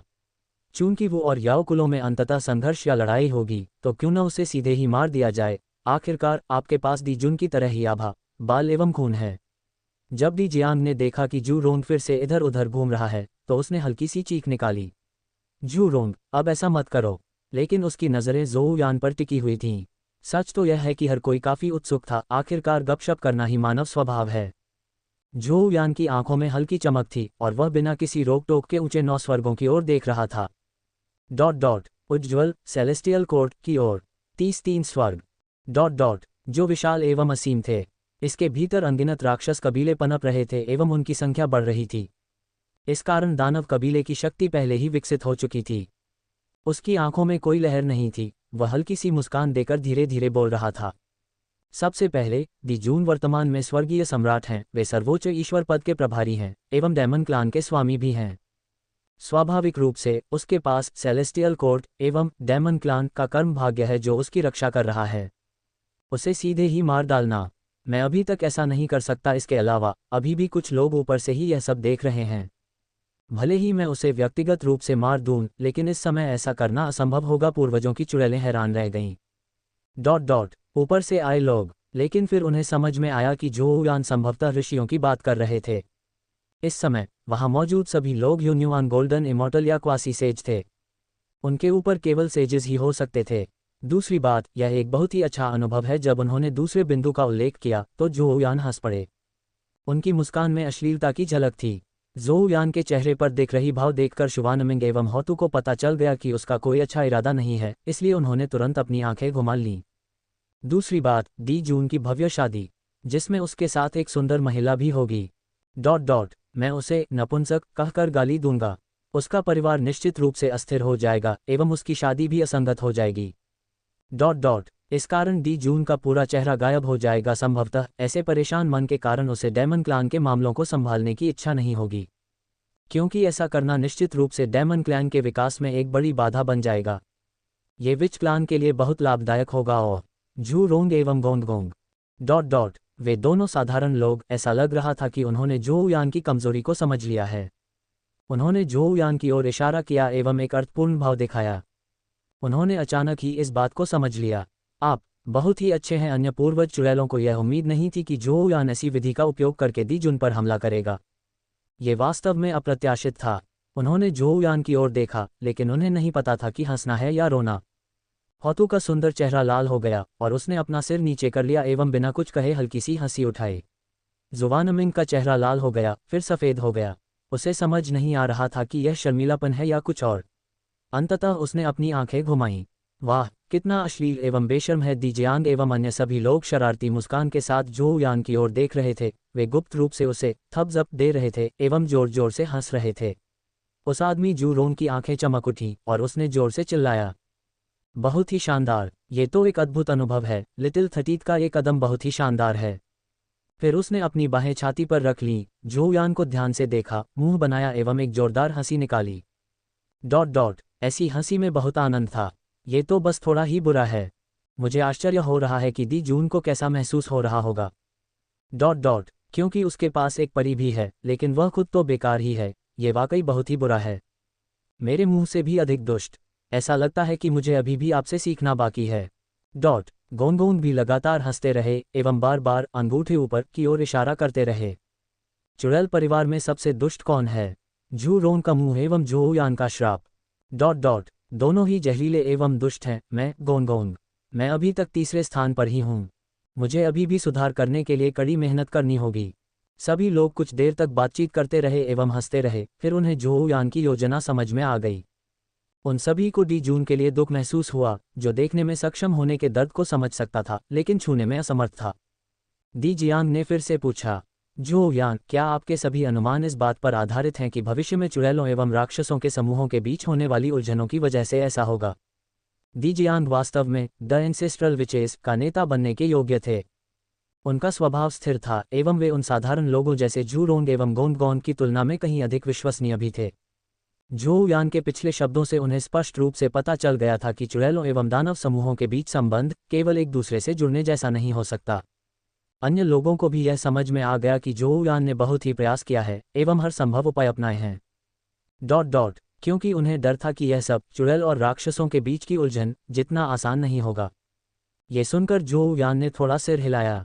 चुड़ैल एवं दानव वंश एक दूसरे से जुड़े नहीं हैं। ये तो एक आपदा ही है। सभी लोग हैरान रह गए। क्या ये कोई आपदा है? जोऊ यान ने हल्के से सिर हिलाया। चुड़ैल एवं दानव कुल महान विनाश के एक भाग पर शासन करते हैं। वे कर्म भाग्य प्राप्त करने में सफल होते हैं। देर सवेर संघर्ष का समय आएगा। जब चुड़ैल एवं दानवों के समूहों का विशाल कार्य शुरू हो जाएगा, तो वह समय आपदाओं का ही होगा, ठीक वैसे ही जैसे कि ड्रैगन हैंड कैलामिटी। दी जियांग एवं झू जियुइन के चेहरे पर तुरंत ही बड़ा बदलाव आ गया।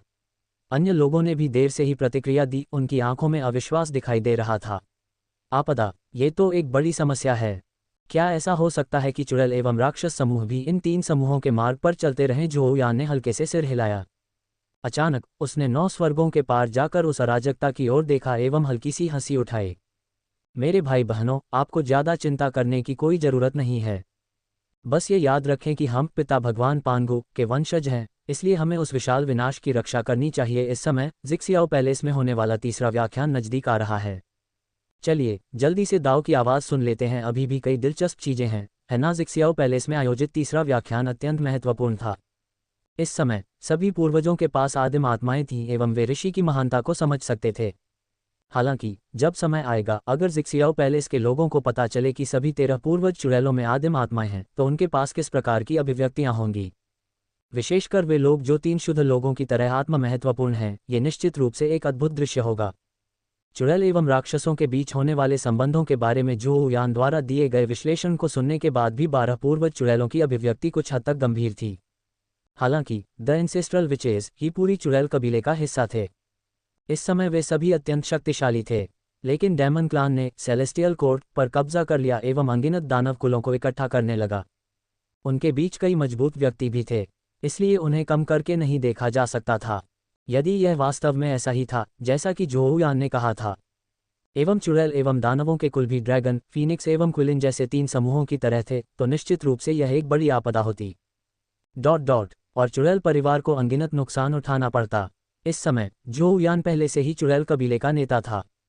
यहाँ तक कि द एंसेस्ट्रल विचेस के प्रमुख दी जियांग भी पूरी तरह से आश्वस्त थे एवं उनके आदेशों का पालन करते रहे। इस समय अभी तक कुछ भी तय नहीं हुआ था, इसलिए सभी लोग स्वाभाविक रूप से जोहुयान के शब्दों का पालन करने लगे। चलदर जिक्सियाओ पैलेस के तीसरे व्याख्यान में अभी भी बहुत सारे अवसर हैं। उसकी नज़रें तियानवू, जेड, शेबी शी, चियांगलियांग एवं अन्य पूर्वजों वाली चुड़ैलों की ओर गईं, जिन्होंने अभी तक उपयुक्त आध्यात्मिक संसाधन प्राप्त नहीं किए थे। वह आराम से मुस्कुराया। कई बड़े भाइयों के पास अभी भी उपयुक्त आध्यात्मिक संसाधन उपलब्ध नहीं हैं। जिक्सियाओ पैलेस की यह यात्रा उन्हें कुछ लाभ दिला सकती है। ये सुनकर तियानवू एवं अन्य लोग तुरंत ही बहुत खुश हो गए। वाकई, हाँ, बिल्कुल ही दी जियांग एवं अन्य लोगों ने आत्माओं से संबंधित खजाने प्राप्त कर लिए थे। इस कारण उन्हें बहुत ईर्ष्या हो रही थी। जोहुयान ने कहा कि इस बार जिक्सियाओ पैलेस में उन्हें आत्माओं से संबंधित खजाने प्राप्त हो सकते हैं। यद्यपि जोहुयान हमेशा ही हर चीज़ की गणना करते थे, फिर भी उन्हें ये समझ में नहीं आ रहा था कि ये आत्माओं के खजाने कहाँ से आएंगे। जोहुयान ने मुस्कुराया एवं कुछ भी नहीं कहा। वह दी जियांग एवं अन्य लोगों की ओर देख रहा था। इस समय हर किसी के पास एक प्राथमिक आत्मा होती है, इसलिए वे स्वाभाविक रूप से उस व्यक्ति की महानता को समझ सकते हैं। यद्यपि हमारे पास पिता परमेश्वर की विरासत है, फिर भी अन्य पहाड़ों के पत्थरों का उपयोग जेड को पॉलिश करने में किया जा सकता है। ऋषि का ग्रेट दाओ सीधे ही स्वर्ग एवं पृथ्वी के नियमों को व्यक्त करता है, इसलिए इसे सुनना भी लाभदायक होगा। इसके अलावा इस बार हर किसी को कुछ न कुछ हासिल करने का अवसर मिलेगा। दी जियांग एवं अन्य लोग तुरंत ही ये देखकर बहुत खुश हुए कि जोहुयान इतनी निश्चितता के साथ बोल रहे हैं। कुछ समय तक हंसी एवं बातचीत के बाद वे सभी एक साथ पांगू हॉल से निकल गए एवं सीधे उस अराजकता की ओर चल पड़े। जैसे जैसे जिक्सियाओ पैलेस में तीसरा व्याख्यान शुरू हो रहा था, ग्रेट डेसोलेशन के कई इन्नेट सेक्रेट बीइंग्स भी इस अराजकता की ओर बढ़ रहे थे। Celestial court, Lingjiao palace. दी जून स्वर्गीय सम्राट के सर्वोच्च देवत्व सिंहासन पर बैठे थे। उनका चेहरा उदास था एवं उनमें क्षय की भावना भी दिखाई दे रही थी। जब उसने सेलेस्टियल कोर्ट प्राप्त किया, डेमन क्लान की स्थापना की एवं अपने 3 अवतारों में से 2 को समाप्त कर दिया, तब उसकी पिछली भव्यतापूर्ण, गंभीर भावनाएं एवं अद्वितीय प्रतिभाओं की तुलना में वह एक बिल्कुल अलग व्यक्ति था। उसने धीमी आवाज में कुछ कहा, इससे उसकी घृणा एवं असहायता स्पष्ट रूप से दिखाई दे रही थी। 10,000 साल बीत चुके हैं, फिर भी वह चीज़ जो मुझ पर डाली गई है। हालांकि मैंने कई तरीकों का उपयोग किया है, लेकिन मैं अभी भी उसे खत्म नहीं कर पा रहा हूं। उसकी आंखें अचानक भयंकर हो गईं। उनमें क्रोध, द्वेष एवं दुष्टता की भावनाएं जुड़ी हुई थीं। उनकी आंखों में रक्त लाल रंग का प्रकाश चमक रहा था, मानो वह किसी राक्षसी मार्ग पर गिरने वाला हो। उसका चेहरा विकृत हो गया था और वह अपने दांत पीस रहा था, जैसे कोई राक्षस लोगों को निगलने के लिए तैयार हो। सेलेस्टियल कोर्ट की शानदार उपस्थिति का कोई निशान ही नहीं था, केवल गहरी घृणा ही मौजूद थी। ये किस प्रकार का तरीका है एवं वास्तव में कौन मेरे खिलाफ साजिश रच रहा है, ये बिल्कुल ही घृणित है। मैं निश्चित रूप से तुम्हें मार डालूंगा। लिंगजियाओ पैलेस के भीतर से गर्जनाएं गूंज रही थीं। ड्यूटी पर मौजूद दिव्य सेनापति इतने डर गए कि उनके शरीर कांपने लगे और उन्होंने अपना सिर नीचे झुका लिया। 10,000 साल पहले जब ये खबर फैल गई कि स्वर्गीय सम्राट दी जून नपुंसक है, तो दी जून का स्वभाव बहुत बदल गया। कोई भी असंतोष नरसंहार की ओर ले जाएगा। ड्यूटी पर मौजूद दिव्य जनरलों की मृत्यु कई बार हुई। ऐसे रक्तपिपासु मालिक से कौन नहीं डरेगा। इसके अलावा दी जून ने अपना अधिकांश समय एकांत में खेती करने में बिताया था और लंबे समय से डेमन क्लान के मामलों को संभालता नहीं था। इस समय वह इसलिए उपस्थित हुआ क्योंकि जिक्सियाओ पैलेस में होने वाला तीसरा व्याख्यान नजदीक आ रहा था, लेकिन उसकी अत्याचारी भावना के कारण लोग उसके पास जाने की हिम्मत नहीं कर पा रहे थे। अफसोस, एक हल्की सी सांस लेकर पूर्वी सम्राट ताई हॉल में दाखिल हुए। उसने लगातार दहाड़ते हुए दी जून की ओर देखा, जो असहायता से भरा हुआ था। वह पहले से ही इसके कारण को जानता था एवं ये भी जानता था कि दी जून पर घात लगा दिया गया है। कोई भी व्यक्ति इस दर्द को समझ सकता है। ताइन की उस चमकदार महारानी की प्रशंसा केवल दूर से ही की जा सकती थी। लेकिन किसी अन्य व्यक्ति द्वारा नहीं, संभवतः कोई भी इसे सहन नहीं कर सकता था और दी जून एक हंसी का पात्र बन गया था। ये गरिमा का मामला था। पूर्वी सम्राट ताई ने थोड़ी थकी हुई दी जून की ओर देखा। उसे नहीं पता था कि क्या करना चाहिए।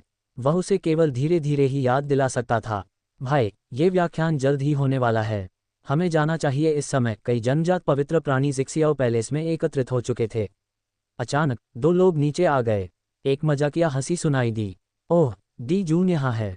उस हंसी में स्पष्ट रूप से व्यंग्य की भावना थी, जो किसी को भी सुनाई दे सकती थी। ऐसी तीक्ष्ण जीभ निश्चित रूप से कोई और नहीं बल्कि जू रोन की ही थी। सभी ने उस ओर देखा, लेकिन दी जून का पहले से ही उदास चेहरा तुरंत ही भयंकर हो गया। उसने जू रोन की ओर एक भूखे राक्षस की तरह देखा। उसकी आंखें लाल हो गईं। जू रोन का अर्थ हालांकि स्पष्ट रूप से नहीं था, लेकिन अब उसने दी जून की अतिसंवेदनशीलता को जन्म दे दिया। जब भी कोई उपहास का संकेत देता है तो उसकी अवचेतन प्रतिक्रिया ये होती है कि उसे लगता है कि वे उसकी नपुंसकता के कारण उसका मजाक उड़ा रहे हैं। ... मानो यही बात उसके लिए एक दुर्स्वप्न बन गई हो। जैसे ही दी जून विस्फोट होने वाला था, पूर्वी सम्राट ताई ने तुरंत उसे रोक दिया एवं कहा, भाई, ये तो एक संत का डोजो है। ... हम कोई अनादर नहीं कर सकते। सौभाग्य से दी जून पूरी तरह से पागल नहीं हुआ था और उसने संत के डोजो में लड़ने की हिम्मत भी नहीं की थी। उसने चुपचाप एक सीट चुनी और बैठ गया। और शी स्वर्गीय सम्राज्ञी वास्तव में जल्दी ही पहुंच चुकी थीं। फिर भी उन्होंने पूरे समय दी जून की ओर एक भी नज़र नहीं डाली। सभी ने अनुमान लगाया कि दोनों संभवतः अलग हो गए हैं। एक उत्तम स्वर्गीय विवाह एवं कर्मों से भरपूर एक भाग्यशाली विवाह। ... सब कुछ इसी तरह हुआ। सभी की आंखें चमक उठीं एवं उनकी निगाहों में दी जून की ओर एक मुस्कान भी दिखाई दी। यह मुस्कान अनगिनत तीखे कांटों की तरह थी, जो दी जून के दिल में गहराई से घुस गई। दी जून का चेहरा तुरंत क्रोध से विकृत हो गया। उसका शरीर थोड़ा कांप रहा था एवं उसकी आंखें खून से लाल थीं। उसके मन में तीव्र अपमान की अनुभूति हुई। ये किसी व्यक्ति को पागल करने के लिए पर्याप्त था। वह आदमी जू रोंग ने कभी भी अपने शब्दों से विष लेने का अवसर नहीं छोड़ा। दी जून के चेहरे पर देख रहे भाव देखकर उसे पता चल गया कि दी जून इस समय बहुत मेहनत कर रहा है। बस एक चिंगारी और वह निश्चित रूप से फट जाएगा। बेशक झोउयान की बातें सुनने के बाद चूंकि वो एवं डेमन क्लैन शांतिपूर्वक एक साथ नहीं रह सकते थे और वे निश्चित रूप से दुश्मन ही थे, इसलिए विनम्र होने की कोई आवश्यकता नहीं थी। जू रोंग की आंखें चमक उठीं जब उसने अपने बगल में बैठे गोंदगोंग की ओर देखा एवं हंसते हुए कहा, ओह गोंदगोंग, क्या आप जानते हैं, आने से पहले मैंने महान उजाड़ में एक आध्यात्मिक जानवर को पकड़ लिया। इसका खून बहुत गर्म है और यह एक उत्कृष्ट कामोत्तेजक है। हालांकि जू रोंग एवं गोंगगंग आग एवं पानी की तरह थे, लेकिन जब से उन्होंने अपनी खतरनाक भाषा संबंधी दैवीय कौशल का उपयोग किया है, तब से वे एक ही फली में 2 मटरों के समान हो गए हैं। वे अक्सर झगड़ते रहते थे, एक दूसरे को अपमानित करते रहते थे, लेकिन वास्तव में नाराज नहीं होते थे। अब उनकी विषाक्त भाषा एवं दिव्य कौशल पूरी तरह से परिपूर्ण हो चुका था। वे अब लड़ते नहीं थे और न ही परेशानी पैदा करते थे। जब उनके पास करने के लिए कुछ भी नहीं होता तो वे एक साथ बैठकर अपने विषाक्त जीभ वाले दिव्य कौशल का अभ्यास करते थे। जैसा कि उन्होंने कहा, यदि वे शब्दों से दुश्मन को कमजोर कर सकते हैं तो लड़ने की क्या जरूरत है। ये बहुत थका देने वाला था। उनका अंतिम लक्ष्य ये था कि वे अपने खतरनाक भाषा संबंधी दिव्य कौशल का उपयोग करके दुश्मन के दिमाग को कमजोर कर दें ताकि वे अपना संयम खो सकें। फिर दुश्मन की बुद्धि को और कमजोर कर देते हैं, जिससे वे नीरस एवं मूर्ख बन जाते हैं। अंत में उनके तर्क को कमजोर कर दें, जिससे उन्हें सोचने से रोका जा सके। इन सब के बाद परिणाम उल्लेखनीय था। ये तो बस एक आसान जीत थी। जू रोंग के शब्दों को सुनकर गोंगगोंग ने तुरंत उनका अर्थ समझ लिया। वह हंसा और बार बार सिर हिलाया। हाँ, मैं एक आध्यात्मिक फल के बारे में भी जानता हूँ जो अग्नि रंग का और अंडे की तरह गोल होता है। प्रत्येक पेड़ पर केवल 2 ही उगते हैं और वे अविश्वसनीय रूप से पौष्टिक होते हैं। सिर्फ एक सूंघने से व्यक्ति मजबूत और स्वस्थ हो जाता है। एक ही बार में ये सुनिश्चित हो जाता है कि वह दिव्य शिखर कभी भी गिर न जाए। अगर आप एक खा लें तो 9 स्वर्गों के अमर भी ईर्ष्या करेंगे। इस समय दूर स्थित एक कोने में बैठा दी जून कांप रहा था। उसके चेहरे पर नसें फैल रही थीं। उसके हाथ कसकर बंद थे। खून बह रहा था एवं उसके दांत जोर जोर से कांप रहे थे। उसके गले से हल्की सी गुर्राहट निकल गई, जैसे कोई भयंकर कुत्ता शिकार की तलाश कर रहा हो। पूर्वी सम्राट ताई की नज़रें जू रोंग की ओर गईं। उनकी आंखें क्रोध से जल रही थीं और उन्होंने जल्दी ही दी जून को फिर से शांत करने की कोशिश की। बड़े भाई, आवेगपूर्ण मत बनो। यह एक संत का डोजो है। हालांकि पूर्वी सम्राट ताई अब ये देख सकते थे कि दी जून अपनी सीमा तक पहुंच चुका है। उसकी आंखों में मौजूद खून एवं उसके आसपास मौजूद रक्तपात की भावना ने उसे एक राक्षसी साधक जैसा बना दिया। वह किसी भी क्षण विस्फोट कर सकता है। जू रोंग, गोंग, तुम जानवर। आप संत के डोजो में ऐसी बकवास करने की हिम्मत कैसे कर सकते हैं? पूर्वी सम्राट ताई गुस्से में दहाड़ने लगे। इस समय नोवा एवं फुक्सी दोनों ही बहुत नाराज दिख रहे थे। हालांकि दी जून के कारण डेमन क्लान की प्रतिष्ठा को नुकसान पहुंच रहा था, लेकिन वे उसे दूसरों द्वारा अपमानित होते हुए नहीं देख सकते थे। दूसरी ओर कुनपेंग उदासीन थे। उसने यह नहीं भूला था कि वह डेमन क्लान में कैसे पहुंचा। अनगिनत साल बीत चुके थे और उसकी चोटें अभी अभी ही ठीक हुई थीं। वह नफरत कैसे नहीं कर सकता। उन्होंने चाहा कि दी जुन एवं पूर्वी सम्राट ताई को भी उसी तरह अपमानित किया जाए जैसे उन्होंने उन्हें अपमानित किया था। उसके दिल में कोई दया नहीं थी, केवल संतुष्टि ही थी। ओह ओह, क्या हुआ है? तुम चिड़चिड़े पक्षी परेशानी की तलाश में हैं। हमने ऐसा क्या कहा जिससे आप इतने रक्षात्मक हो गए? क्या आप वह कामोत्तेजक दिव्य वस्तु चाहते हैं? बस मुझे बताइए। मैं जू रोंग बहुत उदार हूं और मैं आपको निश्चित रूप से बताऊंगा। अगर आप कुछ भी नहीं कहेंगे तो मुझे कैसे पता चलेगा कि आपको यह चाहिए? क्या ये सही नहीं है? देखिए, क्या ये सिर्फ एक गलतफहमी नहीं है? क्या उपदेश समाप्त होने के बाद मैं तुम्हें वहां ले जाऊंगा? अधीर मत बनो, बस थोड़ा और समय लगेगा। आप इतने उत्सुक क्यों हैं? वह चीज़ यह 1 या 2 दिन में काम नहीं करती। आपको इसे धीरे धीरे लेना होगा। पूर्वी सम्राट ताई के गुस्से को देखकर जू रोंग की आंखें चमक उठी एवं वह अंदर से चिल्लाया, अच्छा। अच्छा, ये बहुत अच्छी बात है कि आप जवाब दे रहे हैं। यह मुझे और गोंग को अकेले प्रदर्शन करने से बचाता है। तुम जू रोंग चुप रहो। वह चीज़ कौन चाहता है? पूर्वी सम्राट ताई तुरंत ही क्रोधित हो गए। जू रोंग के शब्दों को आसानी से गलत समझा जा सकता है। ऐसा कैसे हुआ कि पूर्वी सम्राट ताई को एक कामुक दिव्य वस्तु चाहिए थी? पूर्वी सम्राट ताई ने मन ही मन कहा, ये बर्बर लोग वाकई बहुत घृणित हैं। किसने कहा था कि हमें कोई ऐसा वस्तु चाहिए जो कामुकता पैदा कर सके? मैं नपुंसक नहीं हूँ, आप ही वे लोग हैं जो शक्तिहीन हैं। जू रोंग नाराज नहीं था। उसने हंसा, पूर्वी सम्राट ताई का आकार बढ़ा दिया, फिर दी जून की ओर देखा। जो उसके बगल में बैठा हुआ था एवं अचानक ही उसे यह एहसास हो गया। ओह, मैं समझ गया। यह आप नहीं हैं, पूर्वी सम्राट ताई। जो इसे चाहते हैं। आप किसी और से पूछ रहे हैं? बस कहो। अगर कोई और भी यह चाहता है तो मैं उसे भी बता दूंगा। इसके अलावा आप क्यों पूछ रहे हैं? जो भी इसे चाहता है उसे बस ऐसा ही कहना चाहिए। हर कोई एक दूसरे को जानता है, हर कोई समझता है। सब लोग समझते हैं। हे। जू रोंग के शब्द एक मशीन गन की तरह, हवा एवं बिजली की तरह तेजी से आ रहे थे। जिक्सियाओ पैलेस में मौजूद सभी लोग कुछ क्षण के लिए हैरान रह गए, लेकिन फिर उन्हें तुरंत समझ आ गया एवं वे हंस पड़े। थोड़ी अश्लील हंसी। जू रोंग ने हंसते हुए कहा, यह तो बहुत ही अश्लील है। धीरे धीरे बोल रहा हूँ। देखिए, हर कोई जानता है। इसमें छिपाने के लिए क्या है? क्रोध से भरकर दी जुन लाल रंग की रक्तपिपासा में डूबा हुआ था। उसके चेहरे पर राक्षसी पैटर्न दिखाई दे रहे थे एवं उसमें दुष्टता के लक्षण भी दिख रहे थे। पूर्वी सम्राट ताई चौंक गए और उन्हें इस बात का पछतावा हुआ। उसे पता था कि जू रोंग का मुंह जहर से भी अधिक जहरीला है। तो फिर उसने पहले ही क्यों जवाब दिया? क्या इससे उसे प्रदर्शन करने का अवसर नहीं मिल रहा था? अचानक एक स्पष्ट घंटी बज उठी एवं अमर प्रकाश की किरण नीचे आ गई। जिससे दी जून के शरीर से खून बहने की इच्छा पूरी तरह दूर हो गई। इसने उसके शरीर के अंदर से एक काला श्राप भी निकाल दिया। दी जून को सांस लेने में कठिनाई हो रही थी। उसकी आंखें फिर से स्पष्ट रूप से दिखाई देने लगीं। उसने तुरंत ही झुककर कहा, दी जून ने मेरे शरीर से बुराई को हटाने के लिए दाव पूर्वज का धन्यवाद किया। मैं सदैव आभारी हूँ। जो यान ने देखा कि दी जून के शरीर में मौजूद शाप की छाप गायब हो गई है एवं उसके मुंह पर मुस्कान आ गई। उसने इस पर कोई ध्यान नहीं दिया, लेकिन उसके बगल में मौजूद पूर्वज चुड़ैलों ने भी इस विसंगति को देखा। उन्होंने तुरंत कहा, जो यान ने हल्की सी मुस्कान दी और अपना सिर हिलाया। ये देखकर सभी पूर्वज चुड़ैलों ने दी जून की ओर देखा। लेकिन अब उन्हें पता चला कि दी जून का आवाज बहुत ही अव्यवस्थित हो गया है। क्योंकि उसकी उत्पत्ति को नुकसान पहुंच चुका था। संभवतः उनके हाल ही में भ्रष्ट होने से उनके अमर मार्ग की नींव को नुकसान पहुंचा है। एक और घंटी बजी एवं होंगजून वहां आ गया। दोनों ओर मौजूद हाओ तियान एवं याओची ने हल्की सी आवाज में कहा, दाव पूर्वज व्याख्यान दे रहे हैं। कोई शोर नहीं। उसकी ओर एक नज़र पड़ी और जो यान का मुंह तुरंत मुस्कुरा गया, क्योंकि उसे पता था कि वह नज़र दाव के पूर्वज होंगजून की ही होगी। दाव पूर्वज, मुझे आश्चर्य है कि आप मेरे एवं हौतू के लिए उपलब्ध सीटों का क्या करेंगे।